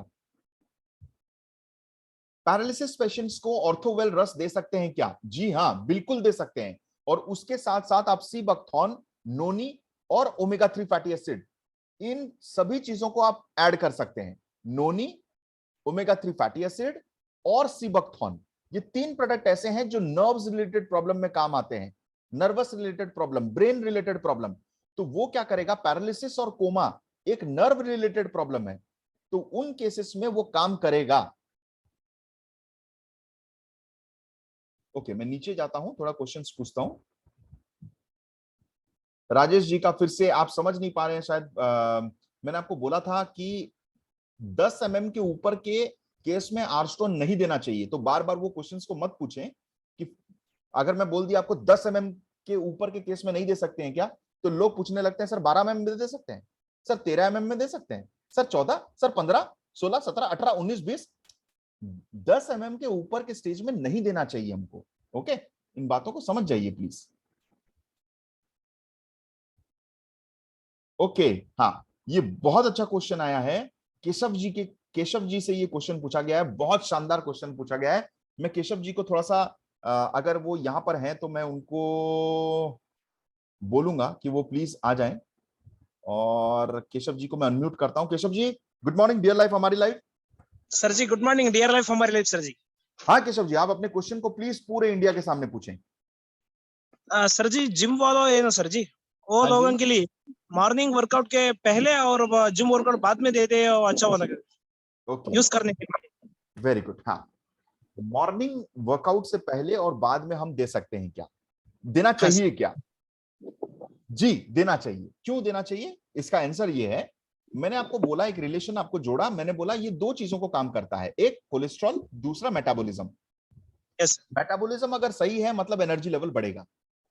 हमारे दो ऐसे प्रोडक्ट्स हैं जो मेटाबॉलिज्म को बहुत अच्छा काम करते हैं, वो एक है वेलफिट टैबलेट, दूसरा yes fit and fresh drink. Yes specially अगर मैं बात करूं तो फिट एंड फ्रेश ड्रिंक वो ड्रिंक है जो एनर्जी लेवल को पूरी तरीके से बढ़ाने में मदद करता है। तो कोई जिम वाला है, कोई एथलीट है, कोई बहुत ज्यादा वीकनेस से गुजर रहा है, जिसको बहुत ज्यादा उबासी आता है, बहुत ज्यादा लेजी है, उसमें बॉडी में एनर्जी नहीं है, फुर्ती नहीं है, उस केसेस में सबसे बढ़िया प्रोडक्ट है fit and fresh drink. Yes okay, और उसके Yes, साथ आप वेलफिट टैबलेट को भी ऐड कर सकते हो, राइट? यस हाँ, Yes, तो ये आप उनको दे सकते हैं। कोई और सवाल है आपका? नहीं सर, थैंक यू। नहीं, ओके ठीक है, थैंक यू। तो मैं आपको रिमूव कर रहा हूं यहां से, मैं दूसरे क्वेश्चंस की ओर बढ़ रहा हूं। बहुत सारे क्वेश्चंस आ गए हैं जिसका मैं कोशिश तो कर रहा हूं कि मैं आपको इसका आंसर दूं।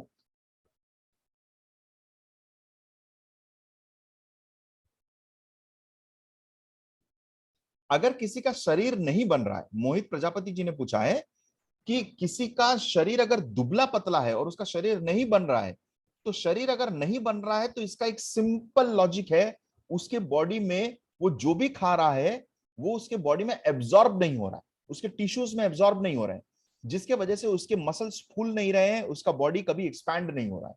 तो उसकी प्रॉब्लम, उसकी जो समस्या है वो उसकी मिनरल्स की कमी की वजह से, और उसका बॉडी इस कदर तैयार नहीं है कि वो मिनरल्स को पचा के एब्जॉर्ब कर पाए, उस वजह से।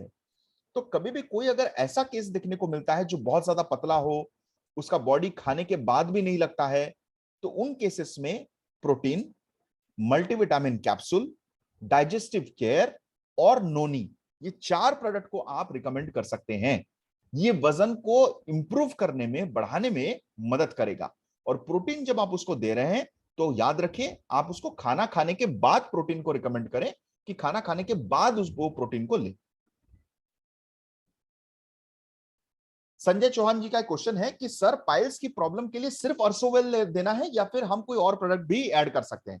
आप अर्सोवेल तो डेफिनेटली देंगे, उसके साथ साथ अगर आप करक्यूमिन और एलोवेरा को ऐड कर दें तो आपको बहुत बेहतर रिजल्ट और बहुत जल्दी रिजल्ट मिलेगा। वो क्यों?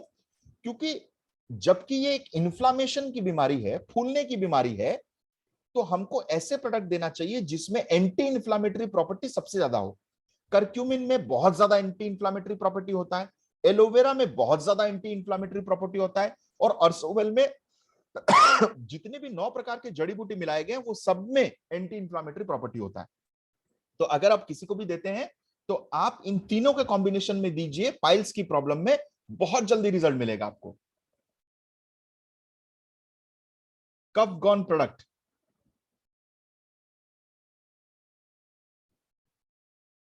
हाँ सूरज चौहान जी का क्वेश्चन है कि कफ गॉन प्रोडक्ट जिनको हमेशा गले की खराशी होती है और बलगम आता रहता है, उन लोग को दे सकते हैं क्या? यस, अगर आपके गले की खराशी है ना, अगर आपकी गले की खराशी है, तो मैं आप लोगों को बताना चाहता हूं, क्योंकि हम लोग का कफ गॉन इतना अच्छा 20 प्रकार की जड़ी बूटियों से बनाया गया है, अगर आप थोड़े से गर्म पानी, कुनकुने गर्म पानी में कफ गॉन को डाल दें और कफ गॉन को आप गरारा करें, गॉर्गलिंग करें, तो आपका ये जो सोर थ्रोट है, जो गले की खराशी है, वो भी ठीक हो सकता है।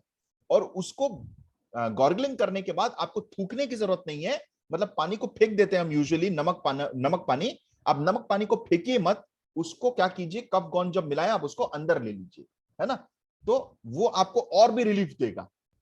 तो ये बहुत अच्छा ट्रिक है, ये सिर्फ कफ पे काम नहीं आता, सोर थ्रोट, क्या कहते हैं, टॉन्सिल, ये सब में भी आपको काम आएगा। कफ गॉन, उस हिसाब से उसको बनाया गया है। या फिर आप गर्म पानी में तुलसी मिला के भी गॉर्गलिंग कर सकते हैं। अरुण जी का क्वेश्चन का आंसर मैंने दे दिया है। फिस्टुला प्रॉब्लम्स के लिए, हाँ, फिस्टुला, हेमोराइड्स, फिशर्स, पाइल, ये सब एक प्रकार के ही टाइप हैं। तो इन सभी केसेस में आप अर्सोवेल रस दे सकते हो। फिस्टुला, और एक बार रिपीट कर देता हूं, सुन लीजिए अच्छे से। फिस्टुला, हेमोराइड्स, अच्छा फिस्टुला, FISTULA, फिस्टुला भी एक प्रकार का पाइल्स है। हेमोराइड्स ये भी एक प्रकार का पाइल्स है, और पाइल्स तो खुद ही पाइल्स है। और उसके साथ साथ फिशर्स ये भी एक प्रकार का है। इन सभी के केसेस में अर्सोवेल रस दे सकते हैं आप।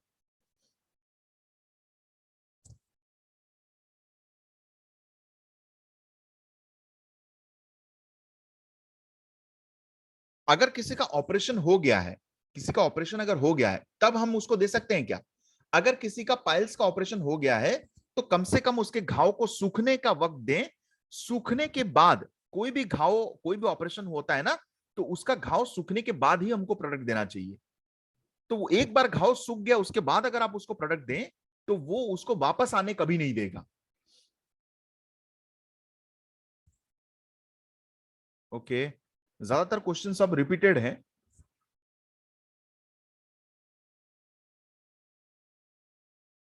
ब्रेन क्लॉट के केसेस में हम क्या दे सकते हैं? ओके, वेरी गुड, बहुत अच्छा सवाल पूछा है Roza M. Okay, I don't know आप मैडम है कि सर हैं, लेकिन जो भी है आपने अच्छा सवाल पूछा है। आप नहीं, सॉरी, ये डी गांगले जी ने क्वेश्चन पूछा है। तो डी गांगले जी ने क्वेश्चन पूछा है कि सर ब्रेन क्लॉट के केसेस में हम क्या दें। थोड़ा हमको समझना पड़ेगा ये ब्रेन क्लॉट होता कैसे है। बहुत इंटरेस्टिंग चीज है। थोड़ा सा आप दिमाग, थोड़ा सा आप अपने अटेंशन को इस तरफ लाएं।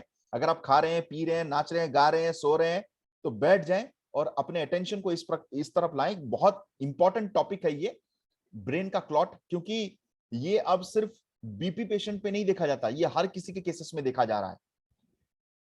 सबसे पहला कारण ब्रेन क्लॉट का होने का, जब आपका दिमाग को ब्लड सर्कुलेशन सही तरीके से नहीं पहुंचता है तब ब्लड क्लॉट होता है, एक। दूसरा, अगर आपके दिमाग को ब्लड एक्सेस रूप में पहुंच रहा है, जरूरत से ज्यादा, तब भी ब्लड क्लॉट होता है। अब आप सोच के देखिए, ये दो केसेस कब हो सकते हैं? पहला केस, अगर लो बीपी होगी तो ब्लड क्लॉट हो सकता है ना, जब ब्लड का फ्लो सही तरीके से नहीं होगा। तो ब्लड का सर्कुलेशन होना बहुत इंपॉर्टेंट है। जो लोग स्मोकिंग करते हैं, जो लोग दारू पीते हैं, जो लोग तंबाकू खाते हैं, गुटखा खाते हैं, उनका ब्लड सर्कुलेशन कम होने के चांसेस 90% ज्यादा है एक नॉर्मल इंसान से। अब वो क्यों है, ये भी समझना चाहिए क्यों है। क्योंकि आपका जो दिल हमेशा बेचारा धड़कता रहता है, आप उनको ये टॉक्सिन्स दे दे के, अब कोई एक दिन तो आप सिगरेट स्मोकिंग करते नहीं है, किसी एक दिन तो दारू पीते नहीं है, आप तो लंबे अरसे तक पीते हैं। अब कुछ लोग कहेंगे सर हम हर दिन तो नहीं पीते, हम तो महीने में एक बार पीते हैं। चाहे आप महीने में एक बार विष पीजिए या फिर आप हर दिन विष पीजिए, विष तो विष ही होता है, टॉक्सिन तो टॉक्सिन ही होते हैं, है ना। तो ये टॉक्सिन का असर तो करना ही है 100%, आज नहीं तो कल तो करेगा ही, है ना। तो आप ये मत सोचिए कि अरे वो लोग तो इतना पीते हैं उनको कुछ नहीं हुआ है, टेंशन ना लीजिए, अभी तक कुछ नहीं हुआ है। जब होगा, ऐसा होगा कि उसके बाद और वापस आने का कोई चांसेस नहीं होगा, है ना। तो ये तो लिखा हुआ है, क्योंकि भगवान ने अगर दारू को अगर हमारे लिए बनाया होता तो भगवान ने पानी की जगह में नदियों में दारू बहा दिए होते और हम दारू पी के ही जिंदा रहते। तो उन्होंने कुछ सोच समझ के ही दारू का निजात नहीं किया होगा ना। ये मैन मेड थिंग्स हैं, it is not created by God.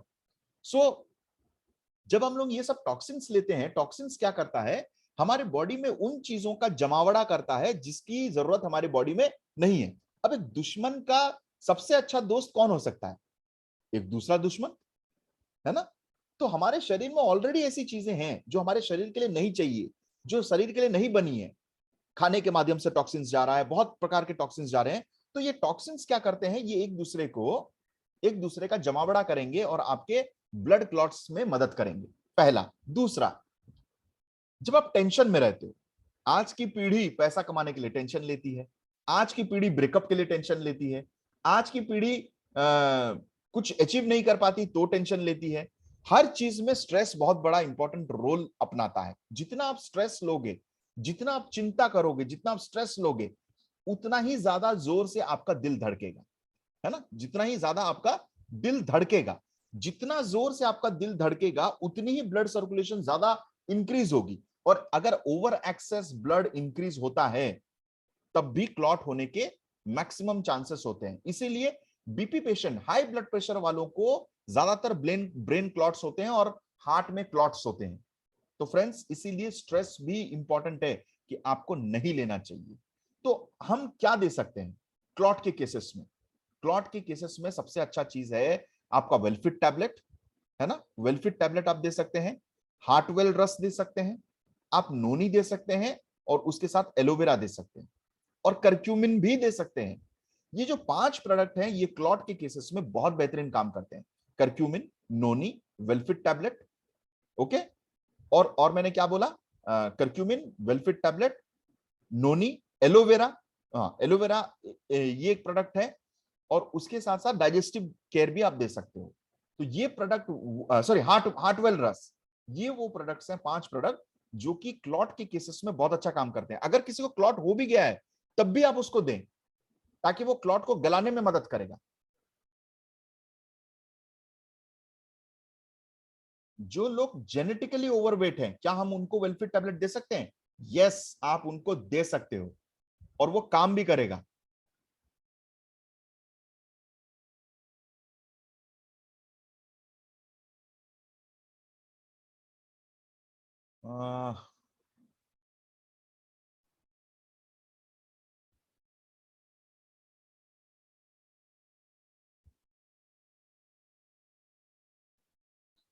Puja swine जी का एक क्वेश्चन है, बहुत बेहतरीन क्वेश्चन है। सर जी, जड़ी बूटी ऑयल को वीक में 3 बार यूज करना है, तो क्या हर बार ऑयल को रात में यूज करने के मॉर्निंग में शैम्पू करना चाहिए? नहीं, जरूरी नहीं है कि आप हमेशा आप शैम्पू करें। यूजुअली शैम्पू हम वीक में 2 बार करें तो सफिशिएंट है। तो आप उसको तेल को लगाइए, है ना, और वीक में 2 बार आप उसको शैम्पू कीजिए, वो इनफ है। जो लोग बहुत ज्यादा धूल मिट्टी में इन्वॉल्व रहते हैं, उन लोगों को थोड़ा फ्रीक्वेंसी बढ़ाना पड़ता है, उन लोगों को 3 बार शैम्पू करना पड़ता है। वरना आप वीक में 1 बार या 2 बार शैम्पू करें, वो सफिशिएंट है। मैं तो सजेस्ट करूंगा आप लोगों को 2 बार शैम्पू करना चाहिए, आपको 2 बार शैम्पू करना चाहिए। बट अवॉइड कीजिए पॉल्यूशन को, क्योंकि अगर आपका पॉल्यूशन का काम है तो फिर उतना ज्यादा आपको करना पड़ेगा।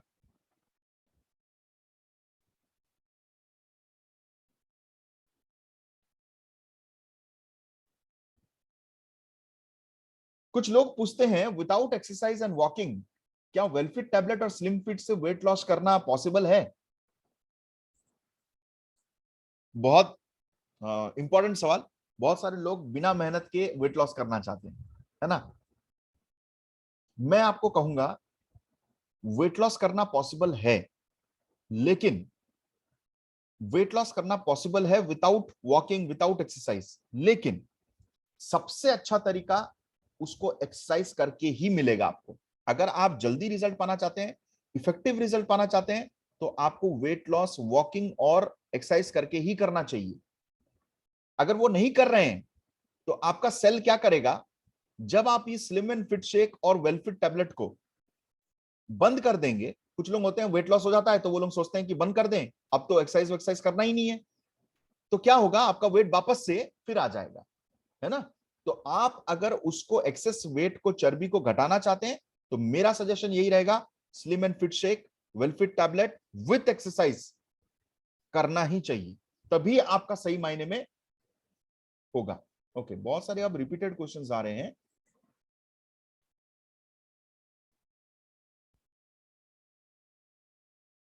जॉन्डिस के केस में, जी हाँ, जॉन्डिस तो लीवर से डायरेक्टली रिलेटेड कनेक्टेड है। लीवर का फंक्शन वीक होने के वजह से ही जॉन्डिस होता है। तो जॉन्डिस के केस में तो आपको देना चाहिए, आपको देना ही देना चाहिए। लिववेल सिरप, लिववेल रस, वो आपको देना ही चाहिए।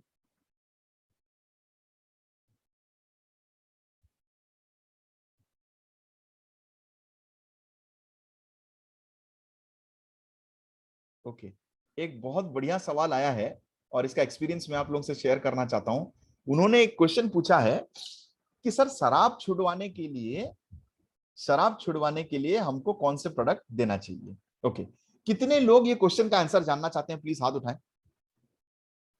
हाँ, या फिर यस लिख के दें एक बार। बहुत ही इंटरेस्टिंग सवाल, बड़े दिनों बाद ये क्वेश्चन सुनने को मिला। ओके, मैं आप लोगों को एक बहुत अच्छा, बहुत प्यारा सा एक्सपीरियंस शेयर करता हूं।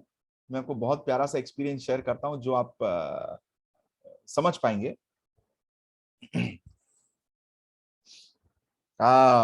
कई बार हमारे जो डिस्ट्रीब्यूटर्स होते हैं ना, वो तरह तरह के लोगों को ठीक करते हैं मार्केट में, मतलब प्रोडक्ट्स देते हैं, लोगों को प्रोडक्ट देते हैं, लोगों को बताते हैं, और लोग उनका नाम तो नहीं जानते, लेकिन प्रोडक्ट के माध्यम से वो उनको नाम दे देते हैं। कई बार ऐसे बोलते हैं, अरे रे वो नोनी मैडम जा रही है देखो, वो तुलसी मैडम जा रही है देखो, होता है ना।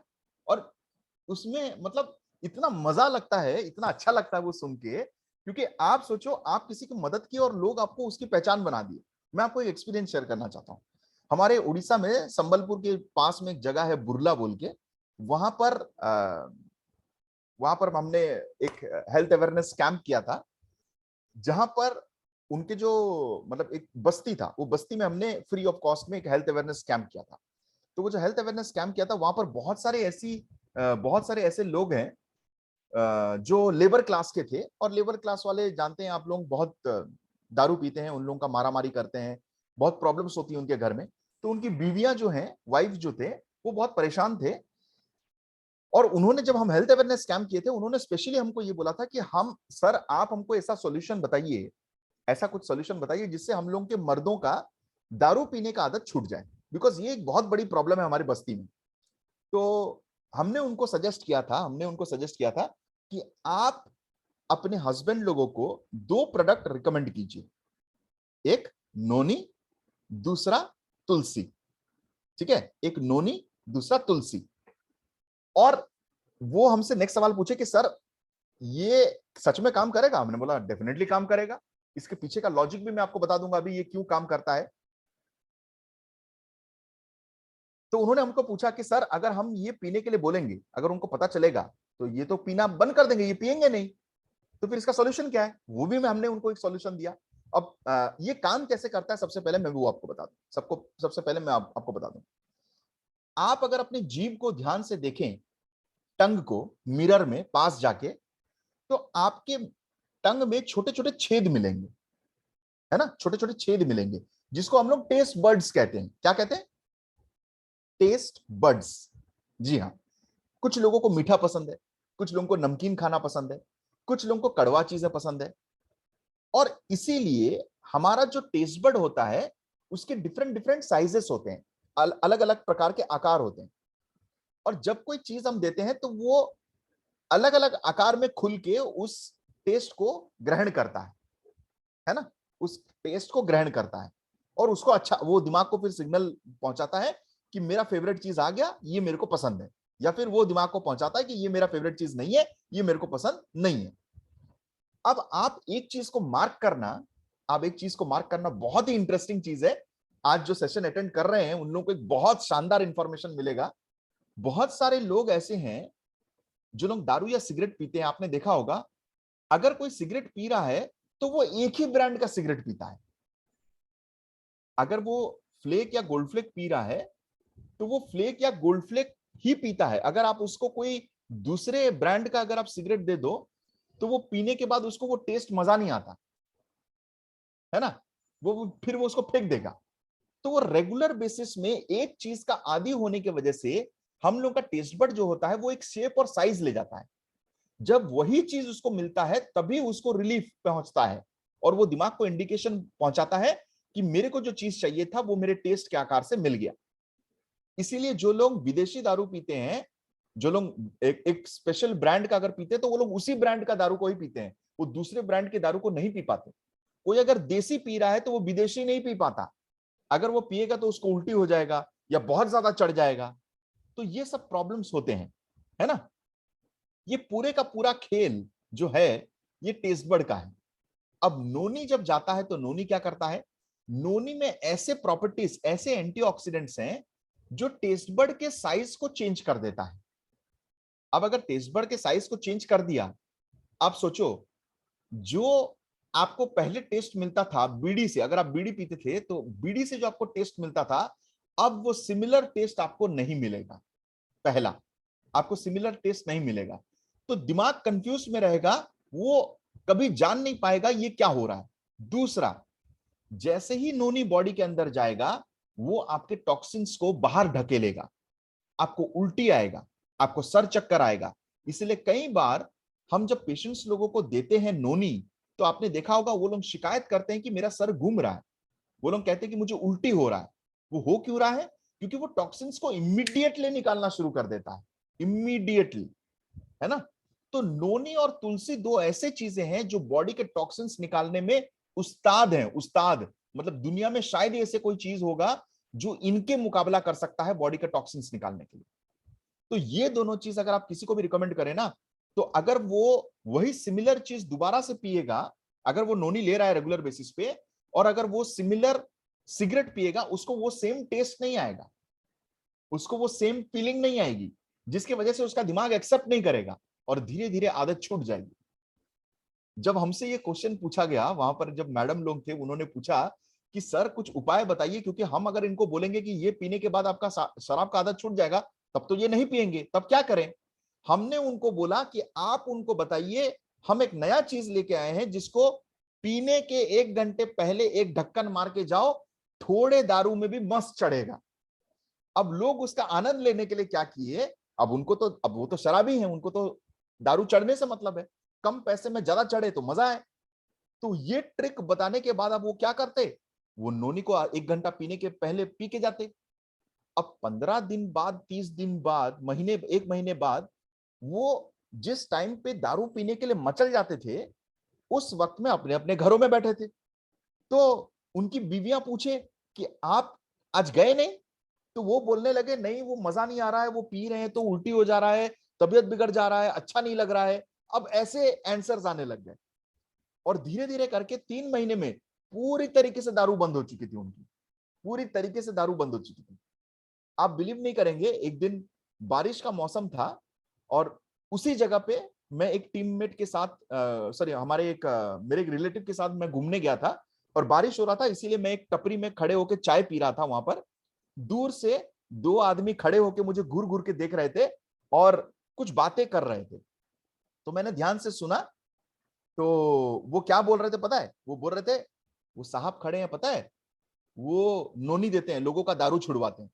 अब सोचो, लोग आपको इस पहचान से भी जानना शुरू कर देते हैं, कितना इंटरेस्टिंग है। और वो आके जब मुझसे पूछे, मुझे बोले कि सर, आप वो हमारे हेल्थ कैंप करने आए थे ना, वहां से हम वो नोनी लिए थे, उसकी वजह से हमारी दारू की आदत पूरी छूट चुकी। तो इतने इंटरेस्टिंग चीजें होती हैं जब आप मार्केट में लोगों को बताते हो, है ना। और दारू का आदत डेफिनेटली छूट सकता है, डेफिनेटली छूट सकता है। हजारों एग्जांपल्स हैं हम लोगों के पास नोनी और तुलसी का। तो आप डेफिनेटली, अगर कोई अगर ऐसा व्यक्ति है, तो आप उसको नोनी जरूर सजेस्ट करें, नोनी और तुलसी।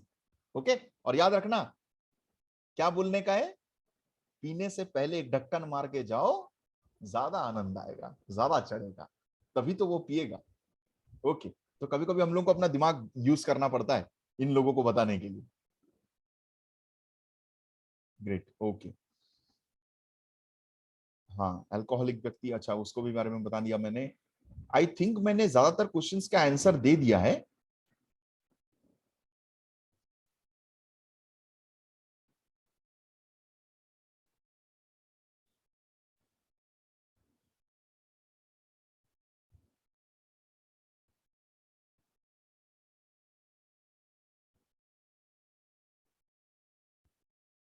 गुटखा छुड़वा सकते हैं क्या? जी हाँ, गुटखा छुड़वा सकते हैं।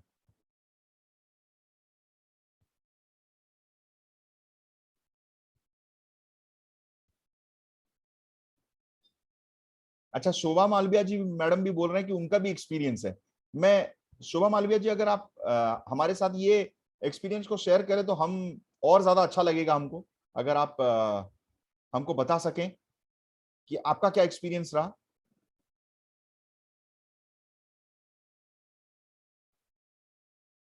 मैडम आप अपने आप को अनम्यूट कर सकते हैं अगर आप बताना चाहते हैं तो। जी सर, डियर लाइफ हमारी लाइफ सर, मैं ट्रेवलिंग में थी सर। Okay, hello. अरे वाह, देखिए सबसे बढ़िया बात, क्या अच्छा लगता है, कितना अच्छा लगता है देख के कि एक इंसान मतलब क्या किस कदर का डेडिकेशन है, ट्रैवलिंग के वक्त भी वो इस एंड शी इज चैटिंग, वो बता रहे हैं अपना एक्सपीरियंस के बारे में। हैट्स ऑफ मैडम, मतलब एक लड़की होके थैंक यू सर। एक ये करके डेडिकेशन देके आपने तो आज एग्जांपल ही सेट कर दिया। Thank you so much sir.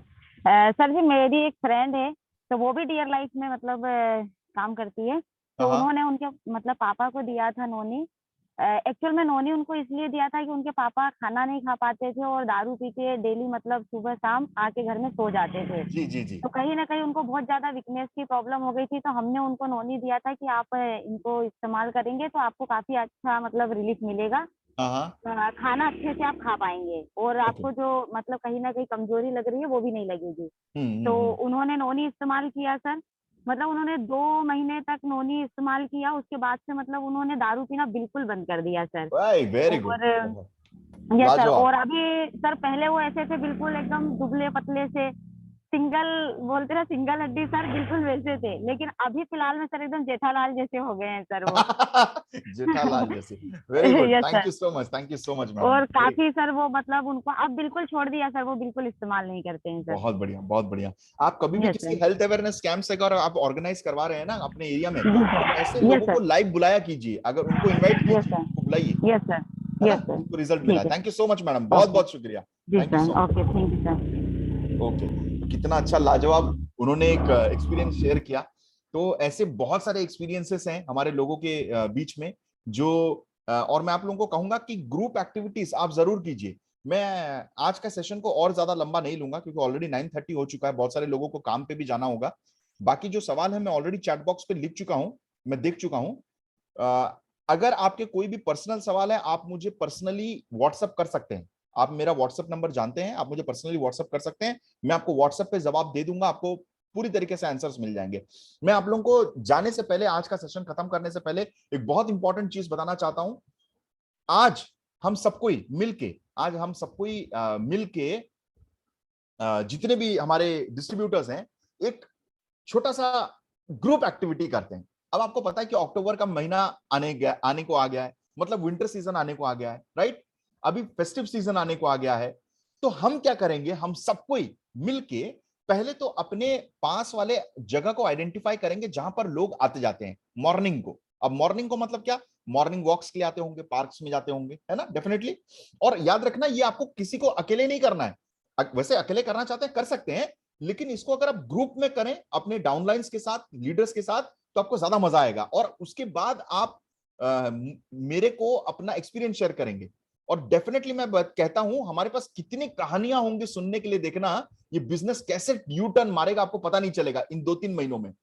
आपको क्या करना है, सर्दियों के मौसम में जैसे ही ठंडी शुरू हो रहा है, आप जानते हैं कि सर्दियों के मौसम में गले की खराशी होती है ना, हर किसी को गले की खराशी होती है, हर किसी को मतलब ठंडी का प्रॉब्लम, मतलब छींक खांसी चलता रहता है। और बहुत सारे लोग हेल्थ कॉन्शियस होने के लिए मॉर्निंग वॉक करने के लिए जाते हैं। तो हमको क्या करना है, एक जगह आइडेंटिफाई करना है, वहां पर एक टेबल डालना है या फिर कैनोपी डालना है या फिर एक स्टॉल डालना है, जहां पर हम अपने डियर लाइफ का बैनर लगाएंगे।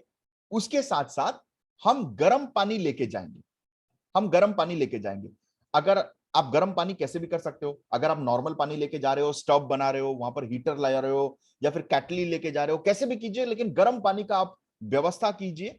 और वहां पर आप क्या करेंगे, एक आप एक तुलसी, आप अपने पास 2-3 तुलसी रखेंगे। और वहां पर जो भी इंसान आता है, आपको खर्चा सिर्फ 2-3 तुलसी का ही पड़ने वाला है। जो भी इंसान आता है उसको 1 गिलास गर्म पानी के साथ, 1 गिलास गर्म पानी के साथ आपको 2 ड्रॉप तुलसी पी के उसको देना है ना, 2 ड्रॉप तुलसी उनको देना है। और इसको कंटिन्यूअसली, इस कैंप को कंटिन्यूअसली आपको 10 दिनों तक करना है, या फिर 1 हफ्ते 7 दिन तक करना है। फिर आप इफेक्ट देखिए, फिर आप इफेक्ट देखिए। अगर उसके अलावा कोई और थोड़ा कुछ करना चाहता है तो आप ऐसे भी कर सकते हैं, आप उनको प्रोटीन शेक बना के भी दे सकते हैं। आप प्रोटीन शेक 2 स्कूप डाल के आप उनको 20 रुपया का 1 गिलास दे सकते हैं अगर चाहें तो, या फिर कोई 15 रुपया दे सकता है, कोई 10 रुपया में दे सकता है, लेकिन उनको आप प्रोटीन शेक दे सकते हैं और जब वो पी रहे हो तब आप उसके बेनिफिट्स के बारे में समझाएं, बताएं कि ये तुलसी उनको इस्तेमाल क्यों करना चाहिए या फिर इस प्रोटीन का इस्तेमाल उनको क्यों करना चाहिए। एक बार ट्राई करके देखिए फ्रेंड्स, आपको पता चलेगा आप कितनी बड़ी ब्रांड इमेज क्रिएट कर चुके होंगे अपने एरिया में, लोग आपको पहचान चुके होंगे, लोग आपको ढूंढ रहे होंगे, और उसके बाद जो बिजनेस आप आसानी से कर पाएंगे उस एरिया में वो लाजवाब होगा, लाजवाब। और सबसे बड़ा इंपॉर्टेंट बात क्या, आपके डाउनलाइंस को प्रोत्साहन मिलेगा कि मेरा सीनियर मेरे साथ एक्टिविटी में इन्वॉल्व है, हम कुछ अलग कर रहे हैं, कुछ मजेदार कर रहे हैं, इससे आप लोगों को बहुत मजा आएगा। ये एक बहुत फन फील्ड एक्टिविटी है जिससे हम बहुत लोगों तक पहुंच सकते हैं और उस एरिया में, पर्टिकुलरली उस एरिया में हम अपने लिए एक बहुत बड़ा ब्रांड वैल्यू क्रिएट कर सकते हैं, है ना। तो ये इस एक्टिविटी को आप लोग सबको ही कीजिए, स्पेशली ठंडियों के मौसम में लाजवाब वर्क करता है, काम करता है। ये एक्टिविटी जितने लोग करेंगे हम उनके फोटोज को लेके हमारे डियर लाइफ के यूट्यूब ऑफिशियल पेज में हम डालने वाले हैं और हमारे फेसबुक पेज पे डालने वाले हैं और इसका प्रमोशन भी किया जाएगा कंपनी के ओर से। तो ऑल द बेस्ट मैं आप सबको कहता हूं कि आप सबको एक बार ट्राई करें, आप लोगों को बहुत मजा आएगा और आपके बिजनेस में बहुत बड़ा इंपैक्ट लाएगा, है ना। तो इस ट्रेनिंग का वीडियो को भी मैं आप लोगों को शेयर कर दूंगा, आप लोगों को डाल दूंगा ताकि आप लोग इसको रिपीटेडली देख पाएं।